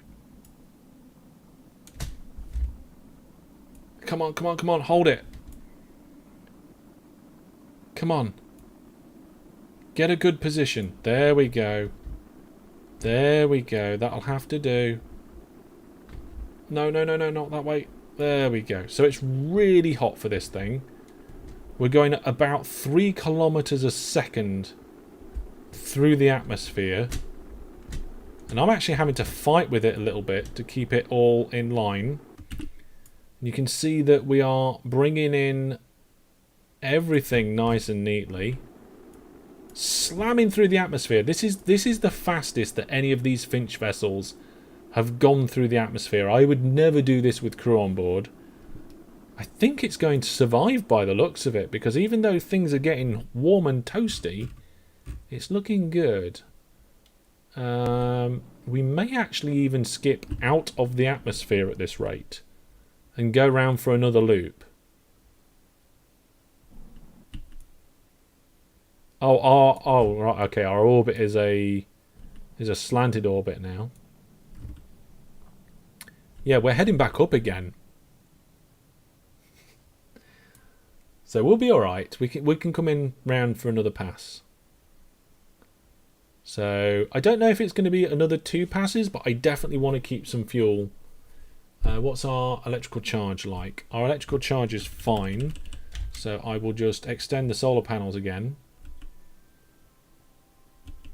And warp round the other side of the planet. And when we come back round, we'll do another pass through the atmosphere. Here we go. Bring in the solar panels. Oh, are we spinning? We're spinning. Why are we spinning? Stop it. Stop spinning. It's not supposed to be doing that. Is that making it spin faster or slower? I can't tell. It looks like faster. Let's see if we can slow it down.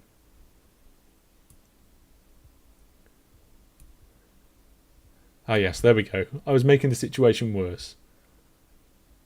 See if we can get it to stop with the communitron facing the right way. There we go. Oh, it's because it's not radial out anymore. There we go. Let's radial out. There we go. Come on, come on, come on, come on. Stabilize.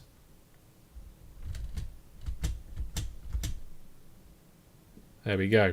Looking good.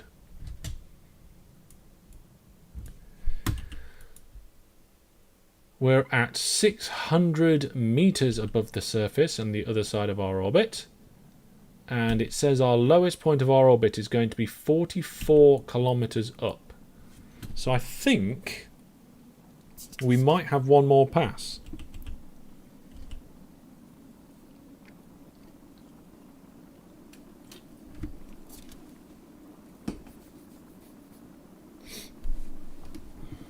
Let's have a look at them. Oh, no, wait. No, we're coming in. We're coming in this time round. This is our landing. So I need to get ready with the stick here. Looks like we're going to be landing on land. Looks like relatively flat land as well. Once we're slower than, I don't know, 100 meters per second, then I'll probably deploy the landing gate legs. There are some hills over here which I'm not very pleased about. But I think this is, I mean, even though I have done one repulsive landing with this vessel before, this will be the first time I've done it on stream. So we'll see if it works. We're still travelling nearly 1 kilometre. Oh, we're heading right for mountains. I hope we kind of make it to this flatter area here. Does look like that's where we're going to end up. Before the mountains. Down here. Yep, here we go. We're coming in good. We're coming in good. Whoa, steady. Time acceleration messed it up. Oh no. Kraken. Oh, we're spinning again. Don't spin. Stabilize, please. Okay, so reminder, this is an uncrewed vessel. We are recovering it purely for a bit of money. It has no parachutes, so we will be attempting a repulsive landing. And it's gliding down through the atmosphere beautifully at the moment.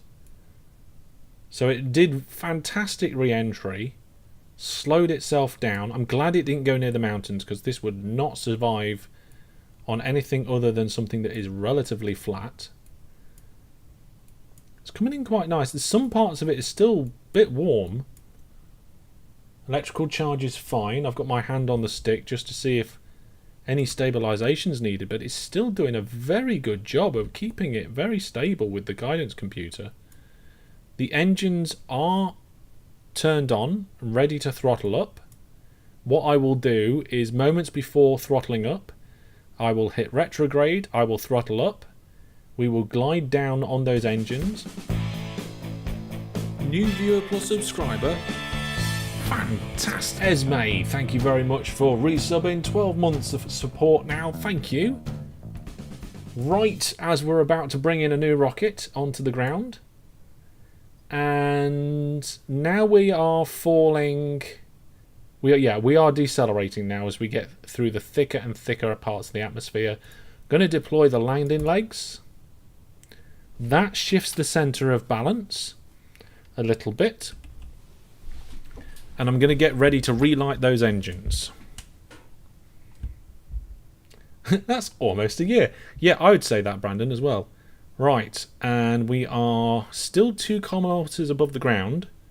Still moving forward. It actually glides forward slightly as it goes. You can, I can see the shadow, and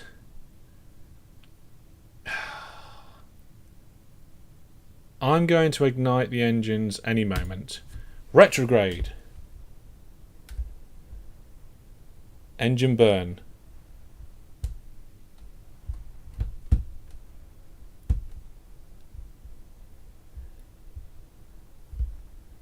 Here we go. 600 meters. The ground is not flat. 400. We're getting close. 200.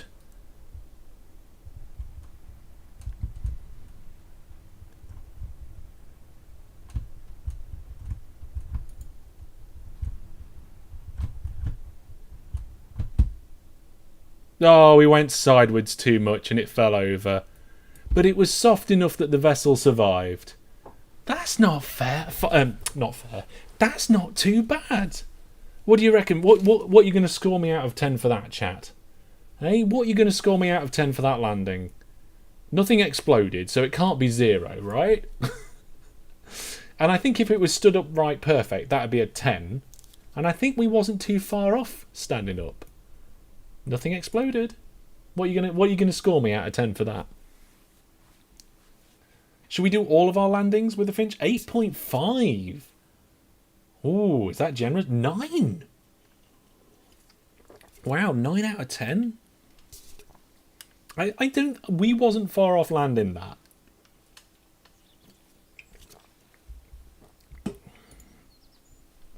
And we got 9 grand back for recovering it. Okay, I've had enough with this buggy mission. We're going to go and do the other ones. We are. Now, what is this strut they want me to take to... Was it the orbit of Minmus? It can't be massive, right? Tell you what, we'll just accept the mission. So it was a... Science data from the surface of Minmus. Science data from space around Kerbin. Oh my goodness. We can do that.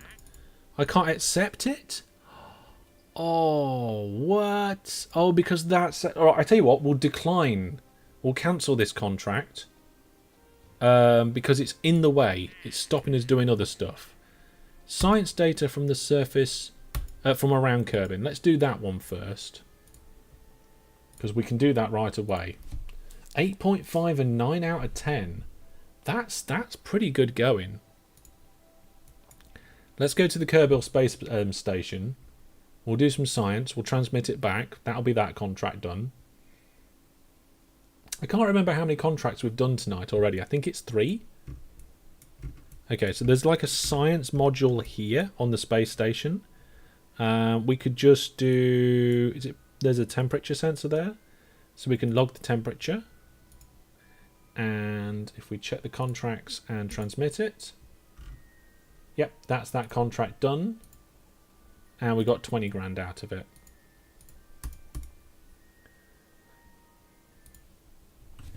You did land it, but it just fell sideways. Yeah. And to be honest, it's because it had sideways momentum. I think if I'd have kept the RCS thrusters and we had a little bit of monopropellant on landing, that could have actually compensated for it. I'm almost certain that would survive a water landing. Okay, so that's that one done. We are going to go to Minmus and the Moon before the end of the live stream, so that's going to be cool. I'm just checking for any good ones, like science data from the surface of Minmus. We can do that.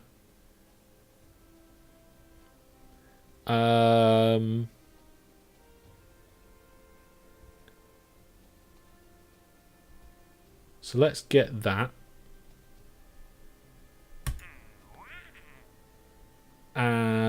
Which one was it? Minmus. Minmus, plant flag. Science data from surface of Minmus. Let's do that quickly, and then we'll launch the other 2 rockets. Yeah, I don't think there's much I could do about that. I could potentially use a drogue chute to help it come down a little bit more straight. Try and arrest some of the sideways motion. So we've got the Minmus base. So we don't have a dedicated science outpost at Minmus. All we have is the Minmus base. And I believe it's got science on the side. So we should be okay. Should be okay. Right. We're in the dark, unfortunately. But we've got lights on this thing. Not a lot of electrical charge. So, oh, there's one of the buggies there. Should we wait until the daytime? Yeah, let's fast forward until daytime. Oh, hang on. There's a button here. Warp to sunrise. I should be using that button more often. I mean, it doesn't... Yeah, well, oh yeah, we've got Kerbin in the background there. Okay, so let's have a look. I'm sure there's some science on this. We've got this. Here we are, look. All the science modules. So, temperature, log temperature, and transmit it back. There we go. Done another contract. That's another 63 grand in just a couple of seconds. Keep these coming. So is that 5 now? Should be in the word. Yeah, should. I mean, the thing is, though, if you're going to use parachutes to try and steady your repulsive landing, you may as well just land using parachutes.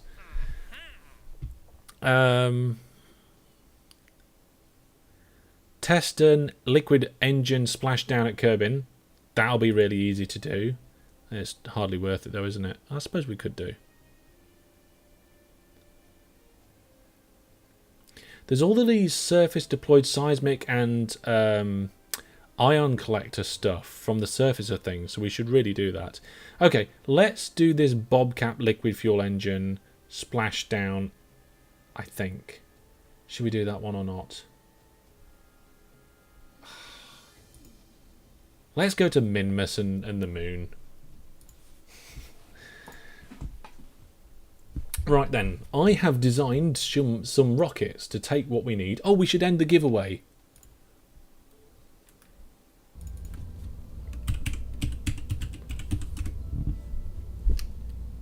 Oh, if I type it correctly.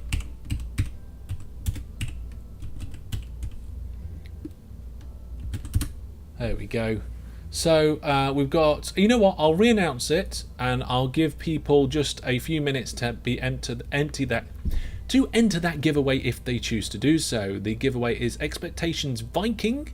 Expectations. I think I need some sleep. It's been a long week. Go to entry.masterhellish.net to join the giveaway. So I have a Minmus Science vessel version of the Finch. Here it is. And it's the reason why it's Minmus Science is we've got all the things in here that I think we need to take to Minmus. Now I'm just going to double check it. So we've got the mystery goo, we've got the ion experiment, or whatever it is, the iographer. And then in this bit we've got... Oh, I can't see. Let's do this, that. Oh, pin? There we go. Pin.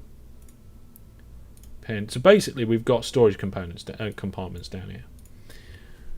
So we've got the comms and 1 power. We need 2 power, so let's put another one in there. The controller and 3 experiments. because we can't do the weather experiment. It has to be where there is an atmosphere, and there's no atmosphere there, so that's fine. Don't know if you have them there, but maybe you should send a little restock pod to the bases with the floor science experiments. So that's what we're doing now. We are sending Finch rockets with the surface deployed science experiments. That is the next thing that we are doing. We're going to do that to the moon, and we're going to do it to Minmus. There's already one on the moon, but it needs upgrading. Maybe a small, sleek, efficient rocket. No, we're going to do a great big one of these. Trying to play it on Xbox. The lane mathematic works okay, I guess. Oh, you're talking about City Skylines. I thought lane mathematics? I'm a little bit confused about what you're talking about. There's no lanes in space. So we have the 3 experiments, the control, the power, and the communications. And it's all in this vessel. And we can take 2 crew members. So we're going to take an engineer and a scientist. So let's see. Who should we send? Brandon, seeing as you're in chat, do you want to go to Minmus, the moon, or not on this trip? Let me know, Brandon. I'm not sure we've got any of the other Viewer Plus subscribers in chat right now. So Brandon wants to go to Minmus again. Okay, so Brandon's a scientist. We'll send Brandon to Minmus, which means we need an engineer. We'll send Jesse with Brandon. There we go. And in theory, this vessel should be all good to go. This is. I'm going to keep the parachutes on this one.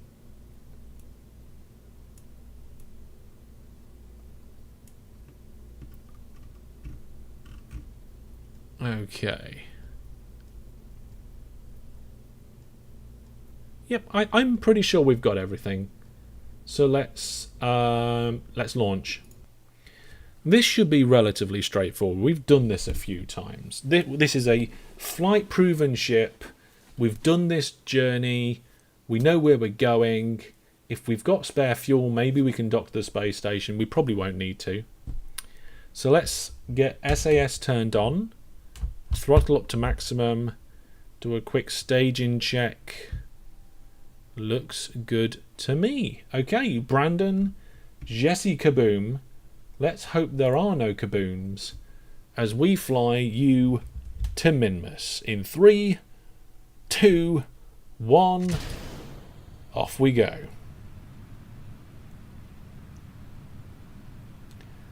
It's spinning. I don't know why it was spinning. Don't think it was me. No, I'm not sure which way it's facing. Oh, it's still facing the right way now. Okay. Wow, that was a bit worrying. We're going to throttle down.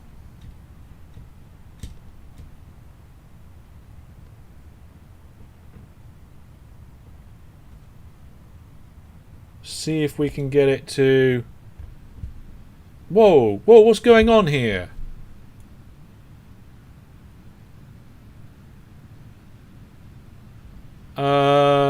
No, that's not good. That's not good. What on earth is going on?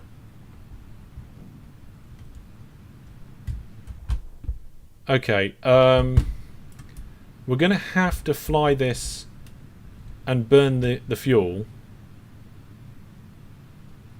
so that it's light enough to land. Let's try and release those socket boosters. Well, okay, we need to get people back.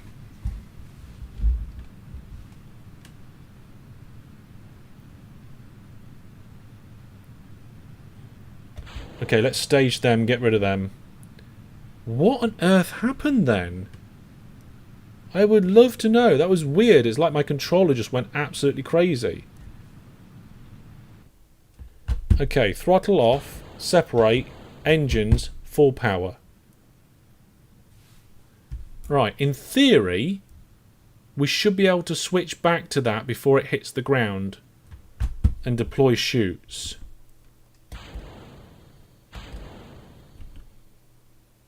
And these guys are fine.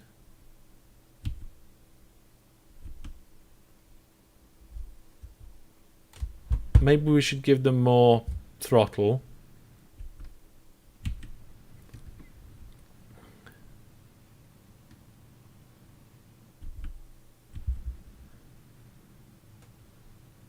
That's weird.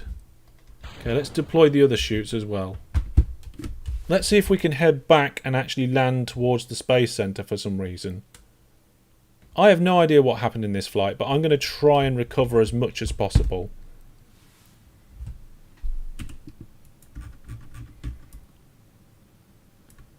Looks like the booster is going to be landing at sea.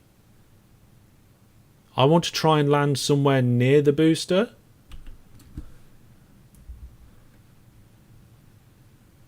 Hopefully those chutes will work.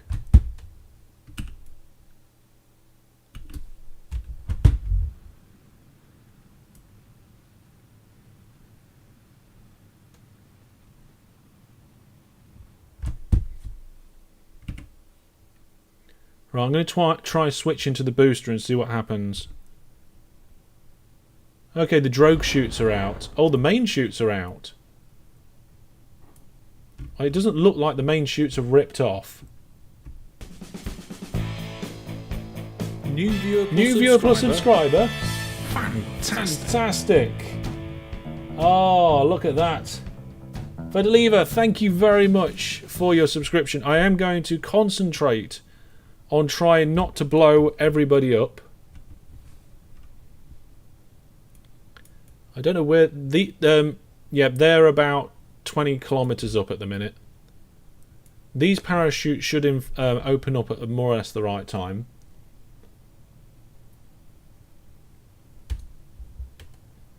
I think we're okay. I think we've managed to save both parts of the rocket here. The only problem is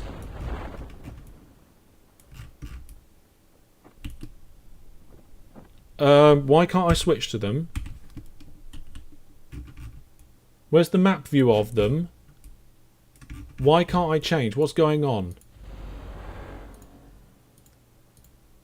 Is that it? That's it there. Focus view. What's going on? Where's it gone? Oh, this is ridiculous. Yeah, it hasn't... Okay, let's retry that. Yeah, don't worry, just concentrate on that. Okay, we're going to leave the booster and we're going to follow the can because the game can't handle us switching between the two vessels. Is it because we went over 1 kilometer away? How the despawning works? No, the booster is currently 24 kilometers away, and it's still fine.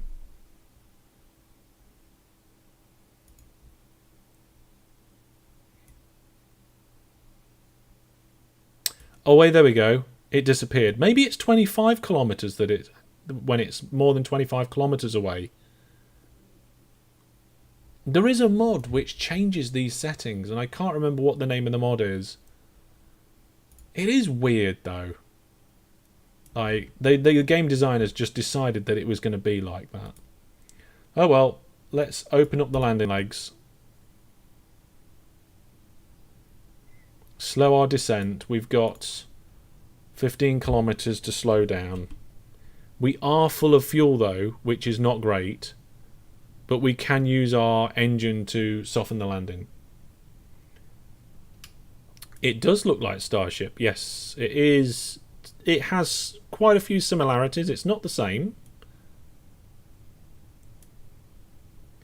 I'm not sure when this game came out, but I would have thought there should be something in the settings that says, I've got a decent computer, please let me have it at the right amount. Okay, so we should be able to deploy parachutes now.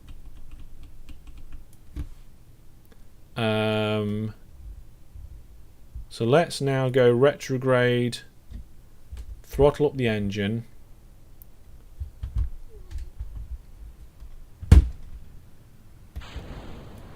Deploy the chutes. And get these guys back safely. I don't know what happened to that rocket then. I've got a funny feeling my joystick got stuck or something. And it made it go a bit wrong. We're starting to land a little fast, so I'm going to do a little bit of engine. Help us slow down.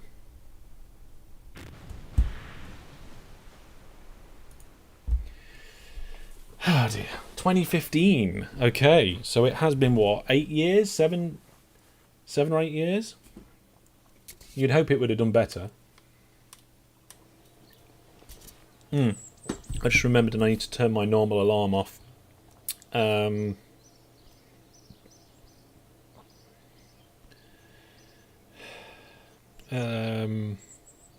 Otherwise, I'm going to get woken up too early in the morning. And I have two. I have one on my wrist and I have one on my phone, so I need to do both. The one on my wrist goes off first. It's my normal alarm. And if I don't get up after 5 minutes, my phone alarm goes off. There we are, sorted it. Okay, well at least our astronauts got back safely, our Kerbonauts. So I think we'll just try that launch again. Just make sure that this isn't stuck anywhere. So if I open the autosave ship, there we go. Make sure Brandon and Brandon Societis and Jess is on board. Everything looks all good here, so that's fine. Let's try another launch. Hopefully it doesn't go crazy wrong again. I mean, it just started spinning and I have no idea why. Nope, no, not sure. Oh, just a reminder, for those viewers who play Eve, we're doing a Corp Eve mission tomorrow night. Check out the Discord and in Eve for more info. Is that the only ship you launch? Yes and no. Okay, so most of the time, the rockets that we launch at the moment are variations upon this. There's been a few different ones recently. We had the mining ship that we sent to the moon, the mobile fuel outpost. There's actually smaller rockets, and we're working on a bigger one. But the problem is we can't launch the bigger one. We haven't got enough money. So we're using the last reliable ship that we've got, which is this one, to make the money, and that's why we're completing lots of contracts. So SAS on, throttle to maximum, make sure that this stick is centralized and not twisted or anything, and launch.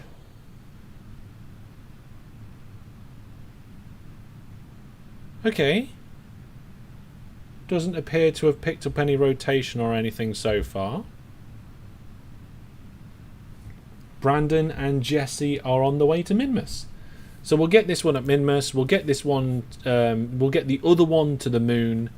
The engineer needs to do some fixing at the space station on the way. Whoa, that's about right. No, not all the way over. Oh, what? Not again. This is... Why is this so unstable? It didn't used to be.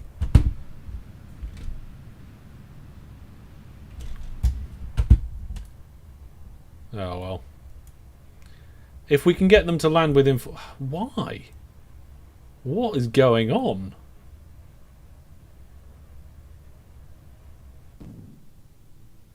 Okay, let's just get rid of these.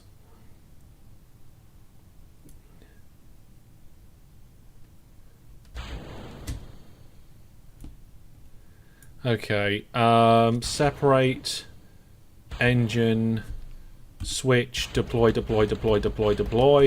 switch back again, belly flop.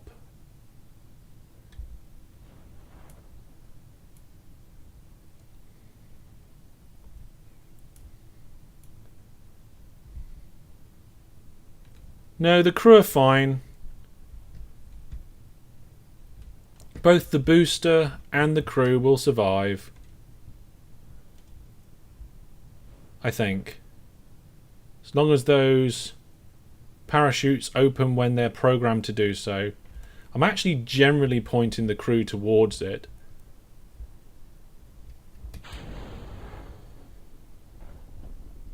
There we go.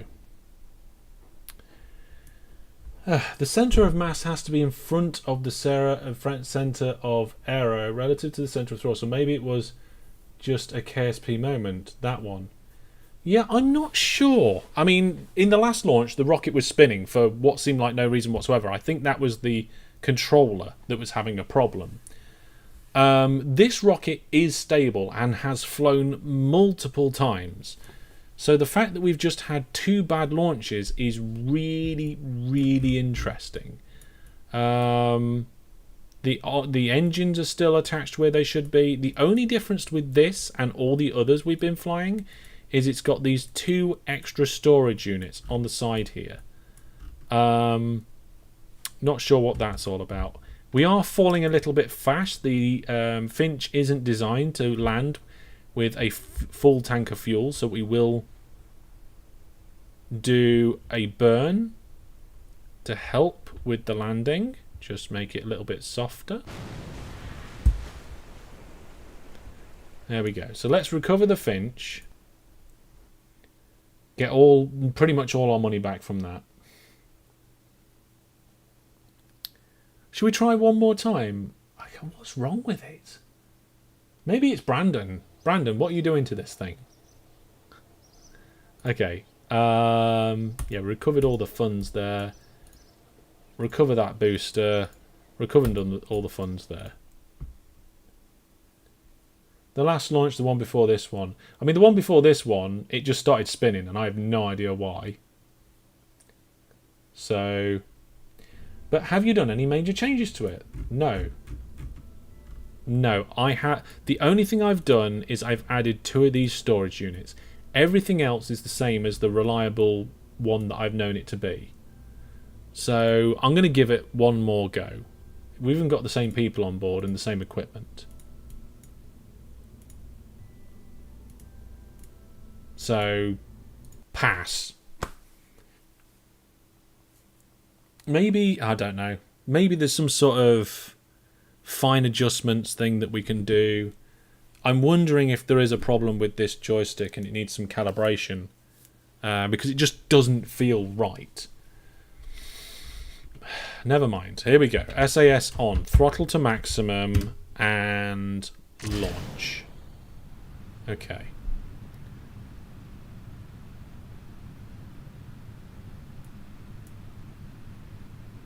Looks like there is a slight nudge on the pitch.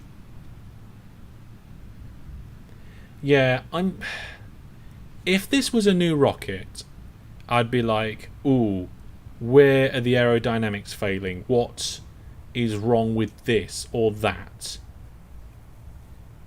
But I've flown this rocket so much now that I'm like, this has got to work, right?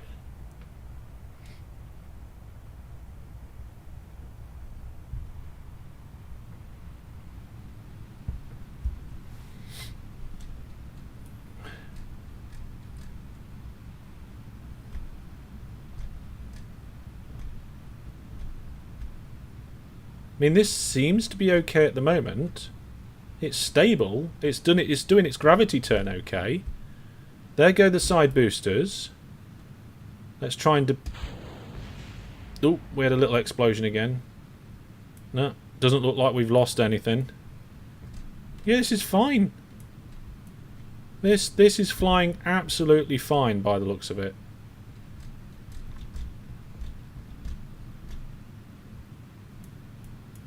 Not a clue what was going on with that.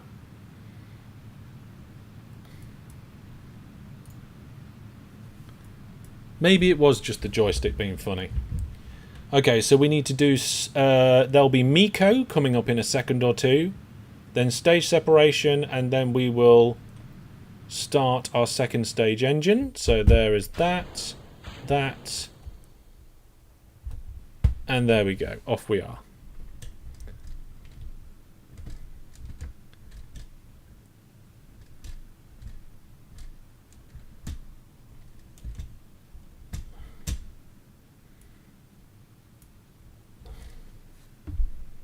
Bad luck or the joystick. It could have been either.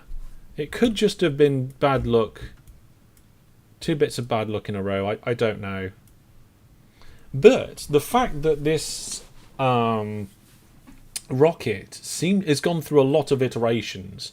We've made a lot of improvements to the Finch. Used to be called the TR-10. If you go back to earlier episodes, TR-10 is what we used to call it. Yeah, it's had a lot of iterations. So it's got good stability. It's got the parachutes where it needs them. It's got the reusability of the booster. It all just seems to work.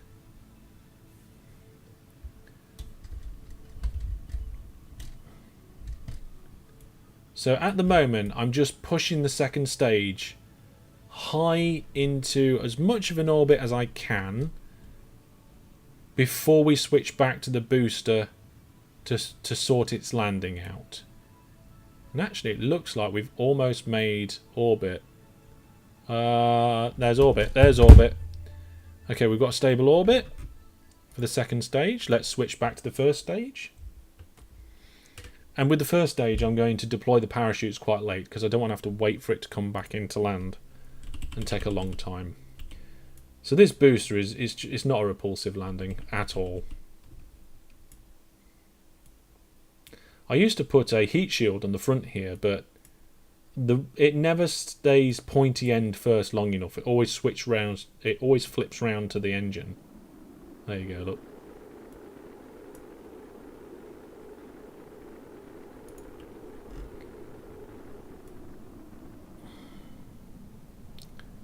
It always slows down quick enough as well.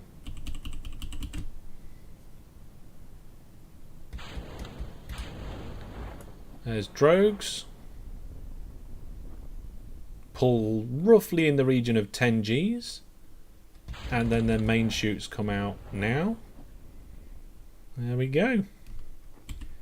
Saved ourselves 30 grand.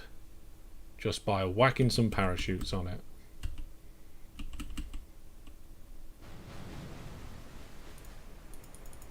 Oh, this one fell over. Oh, is it going to blow up? Ah, that's the first time.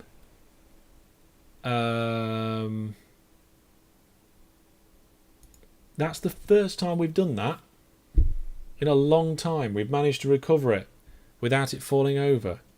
Maybe it's just the Kraken tonight. It doesn't want us to play nicely. Where are those bits of debris? Here we are, look. Finch booster debris. Recover. Recover. This will make our money go back up. Can we see our money in this screen? I don't think we can.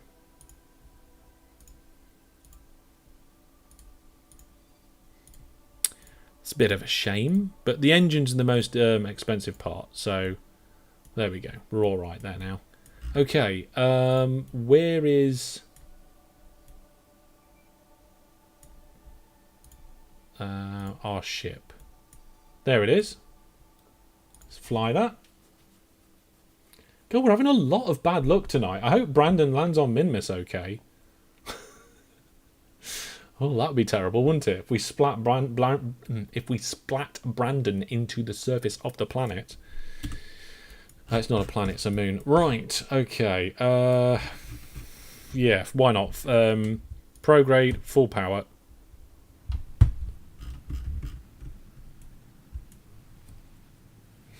You've already been stuck there once. You wasn't stuck there. We forgot you. Did we? It wasn't on the surface though, was it, Brandon? Wasn't you in the space station? I've got a feeling we put you in the space station. There we go. Let's deploy the solar panels as well, so that we don't run out of power. It's not the end of the world if we forget that this time, because there's people on board, so they can do it manually.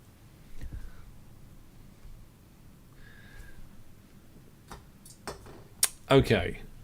So we've still got over 2,000 meters per second of delta V. I can't remember off the top of my head if that's going to be enough to go to Minmus, land, and come back.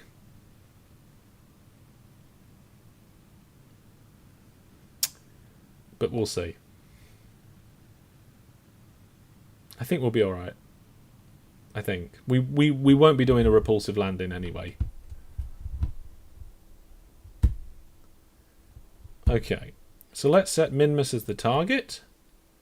We will warp out to about here. This is actually a relatively poor intercept. It was a little bit late in the burn. I'm going to add a maneuver node and try and figure out... Whoa. Oh, we hit the moon. We don't want to hit the moon. Oh, we're a bit high. Whoa, steady.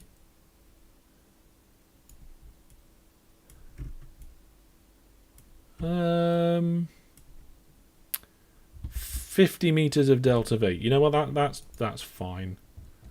That's probably going to be okay. This is giving us a target to go for.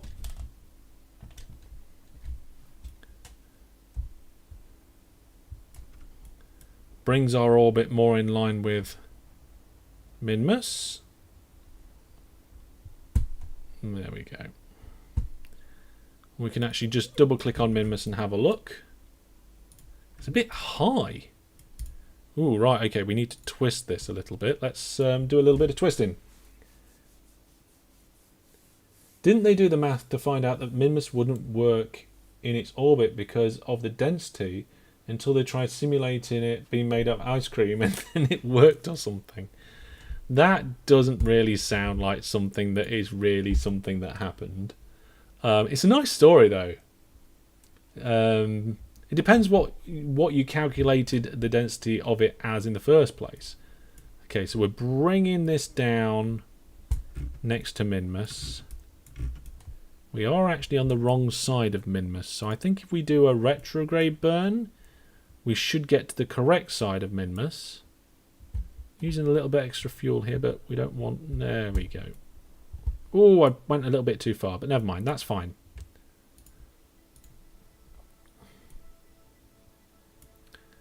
Takes a while to get out to Minmus, doesn't it?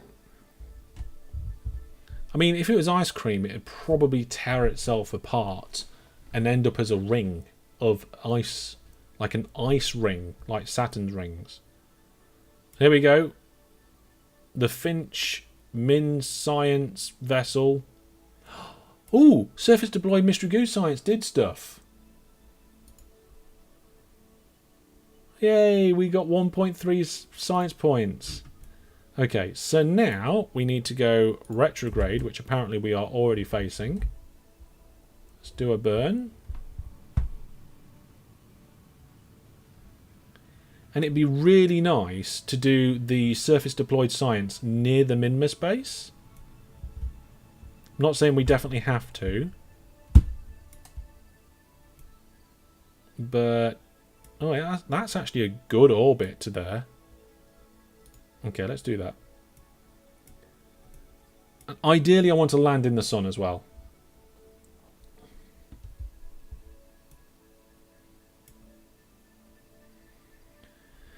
If it looks like we're not going to have enough fuel to get back, we can always send a refueling ship. That wouldn't be a problem because we can afford to.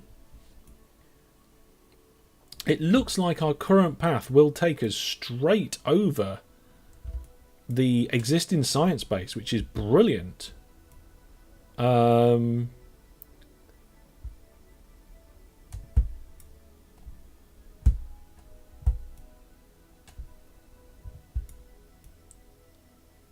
I don't think we could actually get too much closer. Oh, we can get a little bit closer. Okay, so we need to try and just adjust our orbit a little bit, because if we do it now, it uses less fuel. There we go. Right, let's warp to about here. And we'll do another retrograde burn that will drop us right next to the moon base. I mean, we don't have to be next to the min base. It just would be nice if we were somewhere close.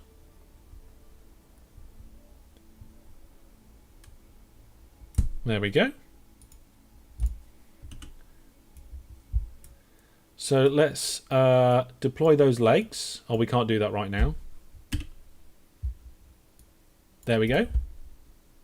Legs deployed. Oh, look at that for a view. Can we do this? What button is it in? No, that's Eve Online. There we go. Print screen. You can see Minmus and the moon. Obviously the surface of Minmus, but there's Kerbin and the moon over there. There we go. Right, so what height are we at? We're only just 1,000 above the surface. Okay, we might have to start landing a bit soon. Oh, we were over the hills. Because we were over the hills, and I set it to above land, then that's okay. We're actually moving a little bit left of the moon base. What's that? That's a flag. Pretty sure one of them is the Minmus base. We're still going pretty quick, but we're also quite high up. So I think what we'll do is we'll just land and maybe do a hop. Rather not do a hop if I could help it, but let's start reducing our velocity a little bit.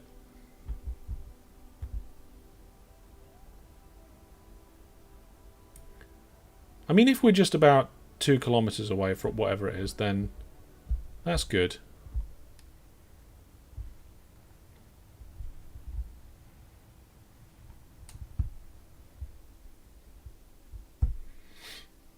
There we go.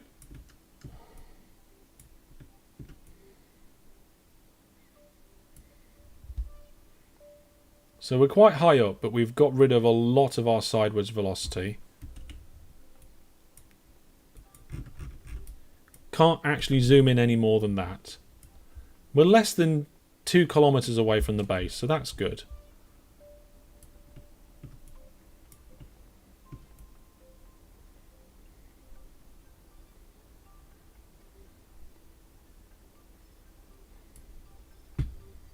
Just guiding us in with the right amount of strength. The right amount of velocity here. 200 meters, I'm going to slow us down a little bit. 10 meters per second is going to be more survivable if I mess it up.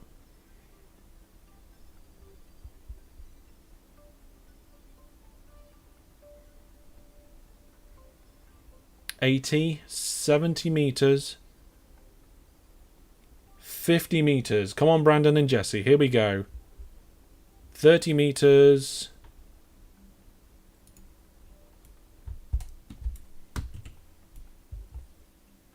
The RCS helping us out here.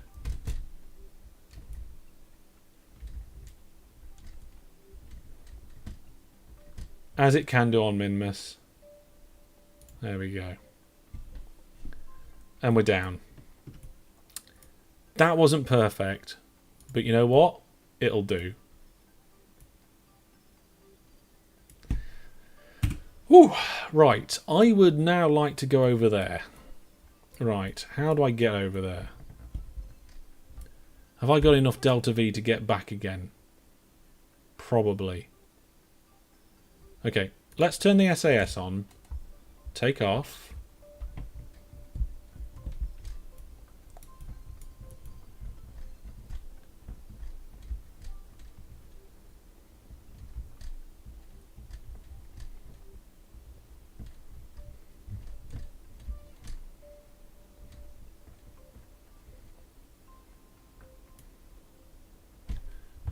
Okay, let's try that. We're doing a hop. Maybe you could increase the dampening a little bit. I think we just need to be a little bit softer on the landing there.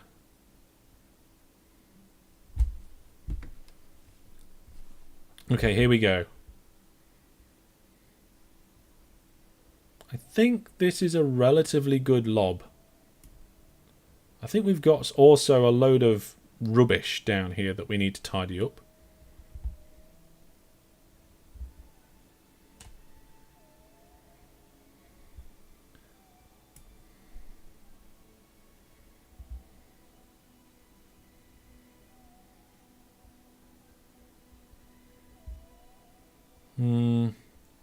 I think 800 meters is fine.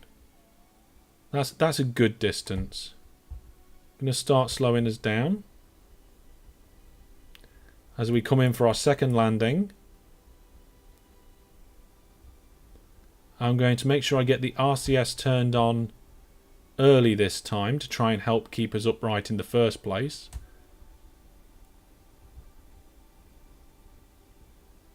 Yeah, we're coming in good. 90, 80, 70 now. We're going to come in a little bit slower this time. RCS on.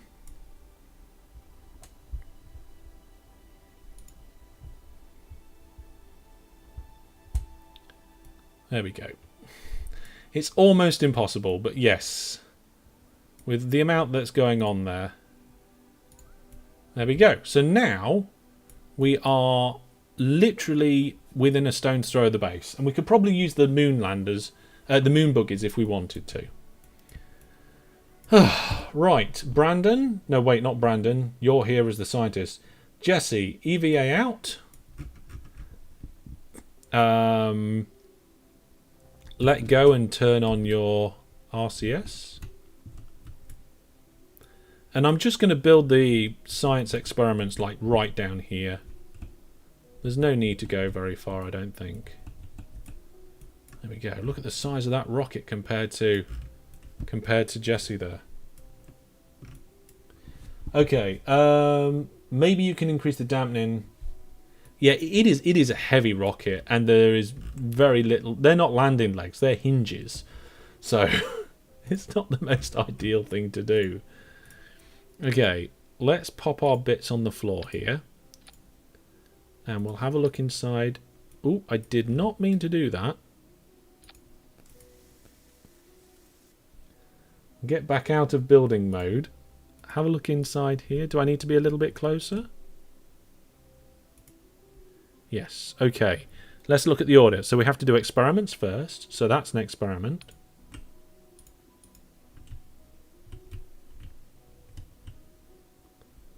So we deploy that experiment.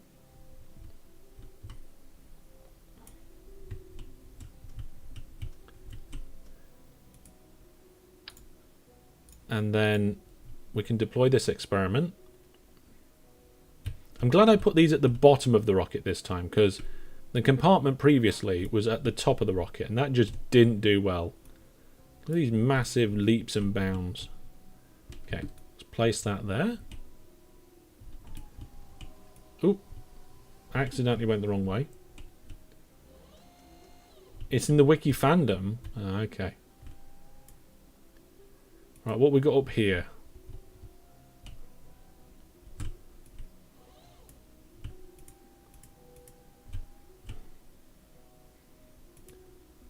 That is the community. Oh, that's the other science experiment. So let's put that on us. It's taken me a little while to realise what half of these things are. There we go. So I think that's the 3 science experiments. Now we need comms, which I think was the other thing. Yep, there's the communications. Be rubbish if we knocked the rocket over. Jesse just knocked the rocket over and then Brandon was just blown up. That'd be terrible. Okay, there's the communications. Now we need to get the power out, I think. No, wait. Control station. There we go. We get the control station out. And we'll deploy that in the middle. Come back over here. Grab the power.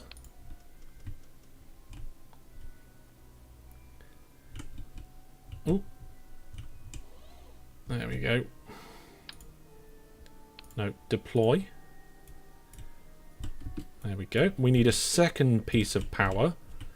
See, I never realised you could have more than one power unit. I thought you had to decide which bits you were and weren't going to take because there was a limitation there. It never occurred to me to just have more than one power device.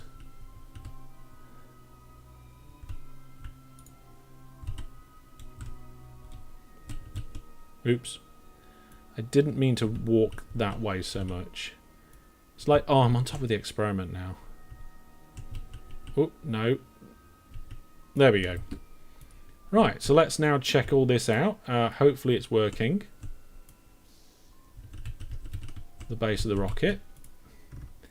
It says experiments connected 3, which it should be. Power needed 5, power 6. That is doing science. That is doing science. And that one would do science if we smash something into the surface.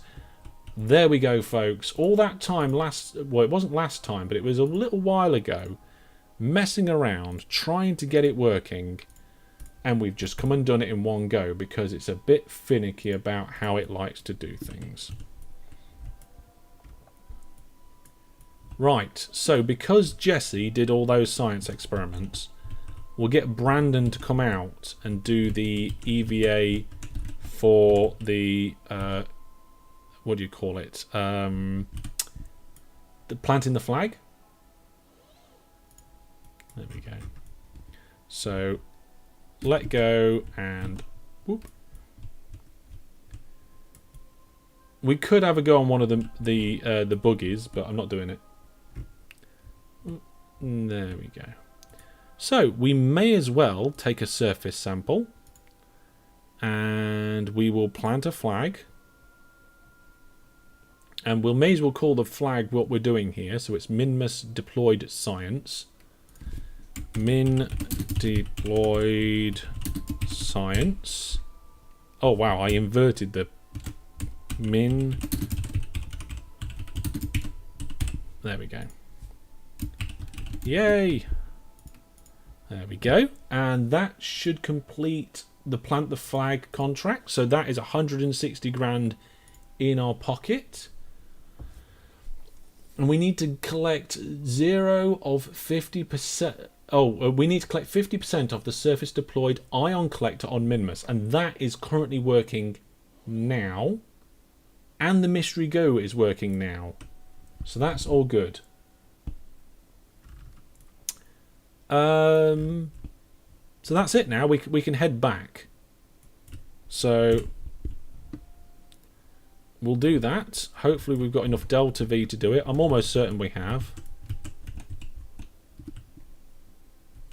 There we go. So that's our science experiments there. This is the Minmus base, not far away. You can see it there. We've got one of the rovers left. I think another one blew up. These bits down here are just exploded parts that I need to clean up at some point, and so is that as well, so never mind. We need to head this way towards the right when we take off, so we need to be careful about that. But our electrical charge is fine, monopropellant's fine as well. Is it ice cream or cheese? I would say this one's ice cream and the other one's cheese, but that's just me. Do we need to go to the right? Yes, I'm pretty sure we need to go to the right. SAS on, throttle up. And then, there's the Communitron. So then, this way? Yep, there we go. Just a little bit that way as well. There we are. Get ourselves a roughly 90 degrees. Nice and even, and throttle up. Check ourselves on the map. Whoa, way too far.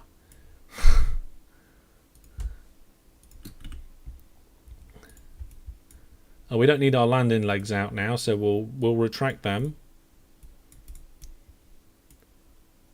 Goodbye, science experiments. please deploy and give us loads of brilliant stuff and help us complete missions as well. At the minute, we've done neither. Oh, there we are. Look, receive or transmit scientific data from the surface of Eve. So we're not done that yet. How are we doing on the... Oh, right. Can we warp to here? Yeah, we're time warping to there. There we go. Turn the engines on. Make ourselves a nice little orbit. There we go. We are now in orbit of Minmus, and now we need to come back to Kerbin. So the best way to do that is to burn prograde on the inside of your track. Why that is, I don't know. It's something to do with orbital mechanics and stuff.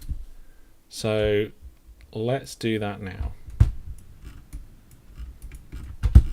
Right, you can see that a periapsis just comes in and hugs Kerbin.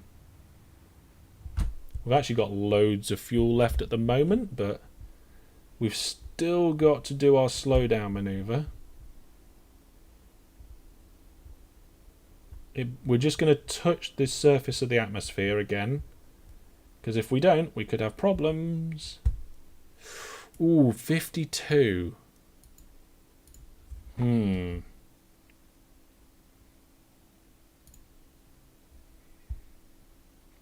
I think 52 feels like a little bit low. There we go. Let's see now.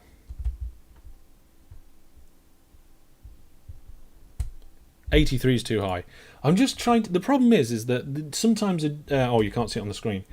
Sometimes just doing a tiny little bit of throttle just completely throws it off. 79, 73. I want to be kind of like in the 60s. 57 will do. Maybe Kerbals simply don't like minty ice cream, and it's not edible for them.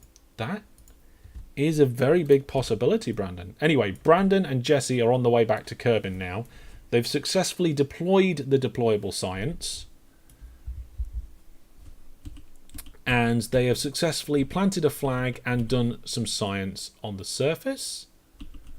And now we are coming back into the atmosphere of Kerbin. We've got a bit of a twisted orbit, but that doesn't matter.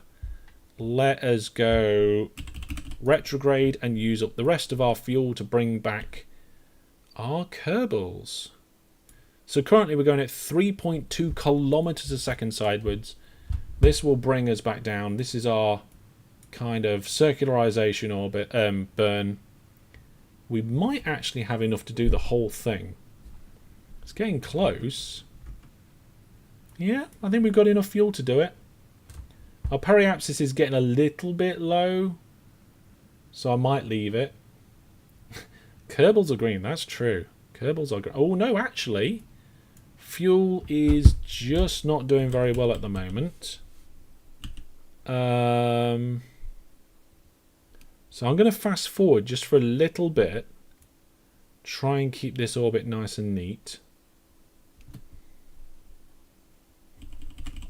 Okay. We've got the last 200 meters per second of delta V. And yeah, we've done it. We're coming in. We're coming in. This is it, folks. Hopefully we land in the ocean. That's the softest place we can go. Let's get this thing radial out and facing the correct way. There we go. And this is the upgraded one with the extra electrical charge. So it doesn't matter about the solar... Oh, look at that. We've got the atmospheric glow by the looks of it on the planet there. It's fine to re-enter at about 38 periapsis from Minmus. Plus, don't forget the ablator is super beefed up in this game. Ah, well, you say that, but we don't have an ablator. This is the Finch rocket, and it glides belly first through the atmosphere roughly at 1,800 Kelvin. Is that right? Hot. It comes in hot, and then the whole thing glides down to the surface, a big empty tank, and then we use parachutes for the final landing. We have landed this repulsively twice. Once it stayed upright, once it didn't, but I'm not going to attempt that with Kerbals on board. It'll be fine then. Yeah, this will be fine. We are on our way in. We're definitely landing. We're definitely landing on the dark side, on the nighttime side of the planet. We do have some lights on this. We don't have like any landing lights or anything, so that's pointless. Anyway, let's fast forward a little bit. And here we go. You'd have to spin the rocket to spread the heat. No, ours are okay. We're going to retract the solar panels now. Oh, what? I accidentally activated the parachutes because I pressed the wrong button. It's fine. They won't deploy until the correct height and pressure anyway. The nose cone's getting a bit warm, but that's fine. Don't really care about the nose cone.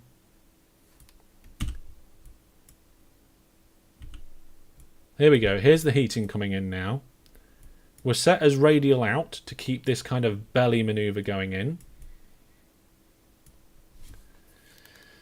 Yeah, it should be fine.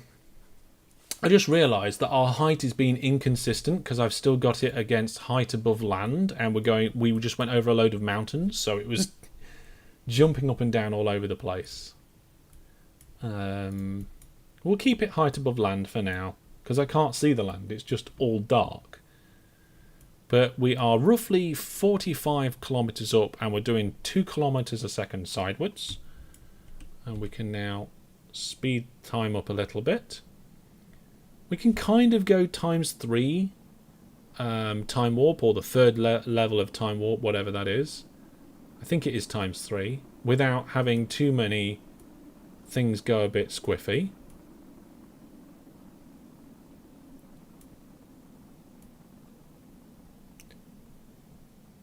But it is a stable craft. It's a little bit off tilt now, so I'm going to try and level that out a little. There we go. So it's gone through the fastest bit. 20 odd kilometres up. I just hope these parachutes don't open too early because we haven't got enough fuel to actually do a repulsive landing. Brandon, Jesse, can I undeploy the chutes? Disarm? Disarm? Does disarm do what I want it to?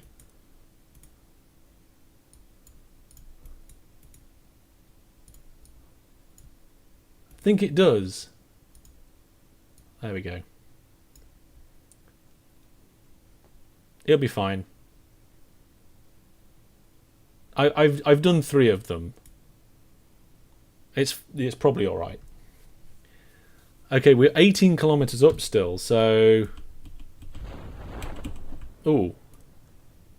Sounded like some of the chutes opened.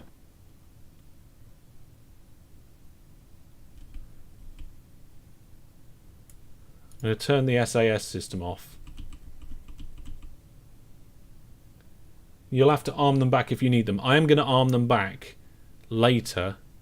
The good news is that this vessel just glides down towards the surface at a rate which doesn't rip parachutes off. So even though I accidentally triggered the parachutes, we're fine. So somebody's lost their washing. Yeah, we're all right.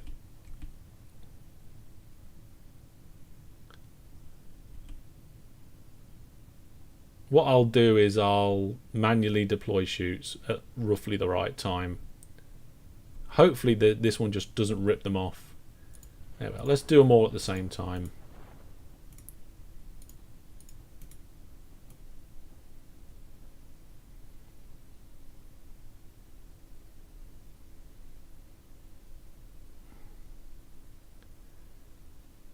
It's not the most nicest of landing. Maybe I can stop it from spinning.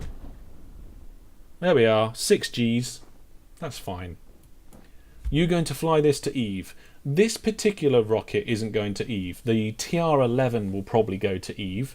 But Eve is our next stopping point after doing these missions. So we're doing all these missions to gather up a load of money to make a massive expedition to Eve as kind of like the finale of this series, which is what I'm hoping to get all done before the end of the year, which I think would be nice to do.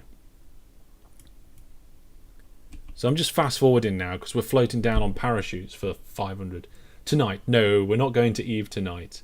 Tonight we've done, I think, 4 other missions already tonight, and then this one's been to Minmus and back, and now the next one we need to go to the moon and the moon space station and back.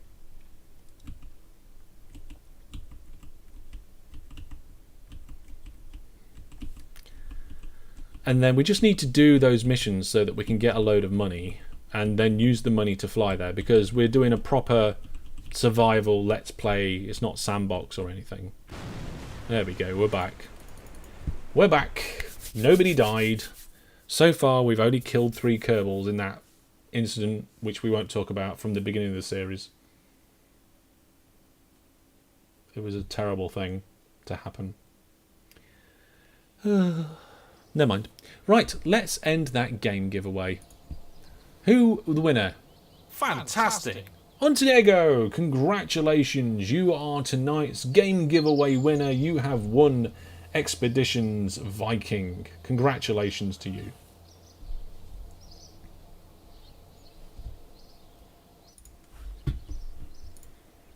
Okay.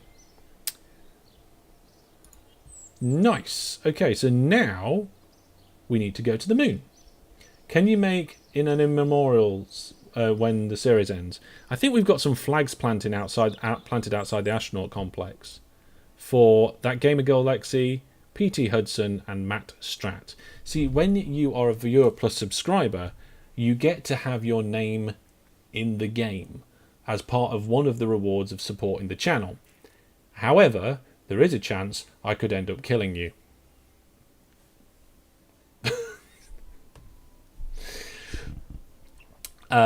Okay, let's go to our moon station, which has got loads of fuel because we made that awesome fuel station a couple of streams ago, or not long ago. And then I probably should go to bed because I am very tired. Can you make... yeah, I already read that message. Okay, let's open up the Moonfix ship. So this is exactly the same ship. The only difference is I've put some spare solar panels, spare storage unit, and landing struts on this one because we need to take them to the space station to fix the space station and the lander up while we're there. So last time we've had Sixer, Nudger and Brandon go out. So this time Real Fella is going to be our scientist, and we need another engineer. Have we only got one engineer? Really? Well, I'm guessing Jessica Boom's going on another journey. There we go. This one should be relatively straightforward, apart from maybe the docking at the moon space station. But I think we'll be all right. Let's go. Oh, wait, hang on. I'm going to revert this back to the center because we need another power unit. I think we need another power unit. We'll check before we launch, because we're going to do the surface deployed science. There is already surface deployed science there, but I don't know if it's broken or complete or not. So let's just see what we've got in there. We've got repair packs, 1 power generator, and that's it. That's not enough. Okay, we need to go back. So I only use revert just to put the vehicle back in the assembly building because it's quicker than going through the menus. So yeah, we need to get another one of these. Wrong side. There we go. Can't remember what that's for. I think that's to place on the lander, which would be quite nice. Do we need any more science experiments? We should check before we actually go. So we should go to the Moon Deploys Science and check it out. I've got a funny feeling all we need to do is provide it with power, and then it'll be alright. But we'll have a look.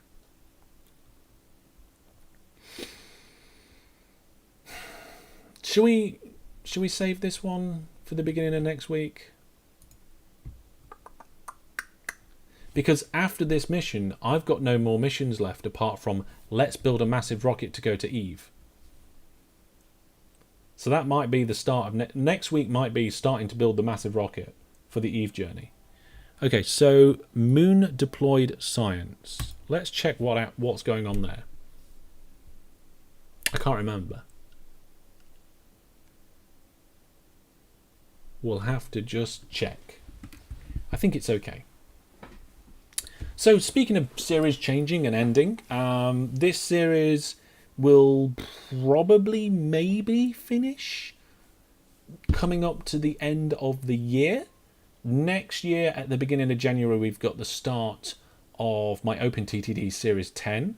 Series 6 of OpenTTD will finish at the end of this year, and we've got on the 17th of December we've got my charity OpenTTD charity stream, and then Factorio will carry on Sundays for a while. And we're going to start bringing out some fantastic free games, which will be brilliant.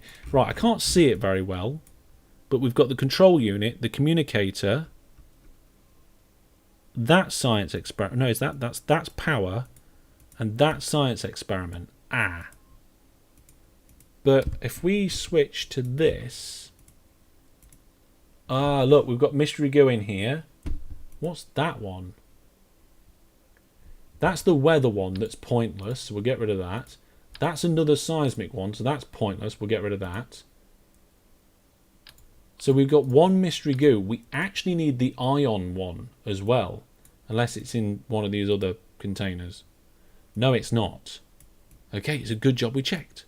So we need one of them, I think.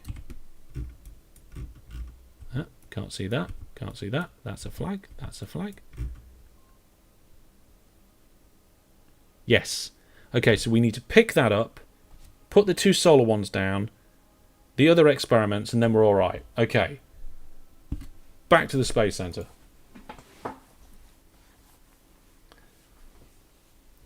So we'll recover the vessel, go in, get ready, send it out, jobs are good 'un. Looking at the time, I think we're going to actually have to fly this one next time. Or I could do this one between episodes so that I fly it to the moon, dock it to the space station, and then next live stream we're ready to go down to the surface. So let me know in chat now, live or between. Do you want me to fly it to the space station between episodes, or do you want me to do it at the beginning live next time? Hey Hellish, will you one day make some kind of craft review that people send you? Just a suggestion. What sort of craft review? Oh, like a vehicle craft. Is that what you mean? Everybody's saying between. Okay, cool. I hear you. I hear you loud and clear. At least we got this one set up, haven't we? We've got it set up, ready to go. We'll put it on the launch pad, ready to go. We just need to get this autosave ship loaded. Check what's in here and here. Yep, they're the repair packs. Okay, they're all good. We also need... where's it gone? Here we go. We need this one, the Iographer. We've got this one on the surface. We've got that one in there. That doesn't fit in there, but we'll put it in there. There we go. Job's a good one. Yeah, well, people send you a craft and you fly it and or rate it. I'm not saying I wouldn't do that. I'm not saying an outright no. Which scientist did I take? It was Real Fella, wasn't it? Real Fella and Jesse. There we go. Put them on the launch pad. I'm just not sure there would be that much demand for it within my community. I was tempted to do people send me their OpenTTD maps and I like review them or fix them or rate it. But then we've kind of done that for my Series 6 and Series 9 Let's Plays, where viewers have submitted their games. And we're going to do it for Season 10. So Season 10 of OpenTTD will include... I'll just do a quick save. Will include a map that people can download and play along with as well. So that's going to be fantastic. Well, folks, there is our Finch with all the bits and pieces we need to go and repair the space station. Between now and next time, I will fly this to the space station and we will start the next live stream at the space station, doing the repairs we need, going down to the surface to fix the deployed science, plant that flag for the contract, and do any other contract we can. And then I think we'll actually be getting ready to go to Eve, because I don't know how much money we've got. I'm going to have a quick look. So if I go back to the Space Center and leave these two Kerbals on the launch pad, the game will pop up when it's finished loading the Space Center. These loading screens are a bit weird. Like, why is it takes... Well, I can understand why maybe it takes so long between the launch pad and buildings, because you're going out into the open world, then you're coming back into this non-open world. So if we have a look at mission control, we're going to plant a flag on the moon and fix the space station at the same time. Then we've got our Eve contracts. It wants us to expand the moon space station by expanding it for up to 17 Kerbals. We will not be doing that. It wants rock from Eve. Well, we're not sending Kerbals to Eve. It will be an unmanned mission. The comets from the infrared telescope is bugged, so we're not going to do that. Potentially fly tourists around. There could be a bit of money in that. Gather surface deployed seismic sensor data from the sites of Mimas. So the seismic ones, you have to crash something into it, I think. Our scientists want you to smash a huge rocket into it and see what happens. I don't want to have to do that. I don't want to have to smash a rocket into the moon or Minmus. So we won't do that. Or science data from space around Minmus. Yeah, we'll take that because we've got the space station and we can do that. There we go. I think that is pretty much all we're going to do for now. So there we go, folks. There we go. I hope you enjoyed tonight's live stream. I can't remember exactly how many contracts we did, but we are at 572,000 credits with 940 science. Bearing in mind that we don't need the science because we've unlocked everything, so we can use that science to turn it into money. And we have a rocket on the launch pad full of fuel, which we've already paid for. So that will go out there. And remember, it will probably come back full of fuel because it's going to the moon, and that's where our mobile fuel depot is. So it's going to be fantastic. Now, for those of you who are involved in our Eve Corp, a reminder, yep, tomorrow night we will be doing our Eve expedition check-in game, or on the Discord for information about that. And this weekend, of course, you've got OpenTTD and Factorio to come. And I've got a couple of posts in the Discord forum of a couple of things I need help with. So if anybody's got some time, take a look at that.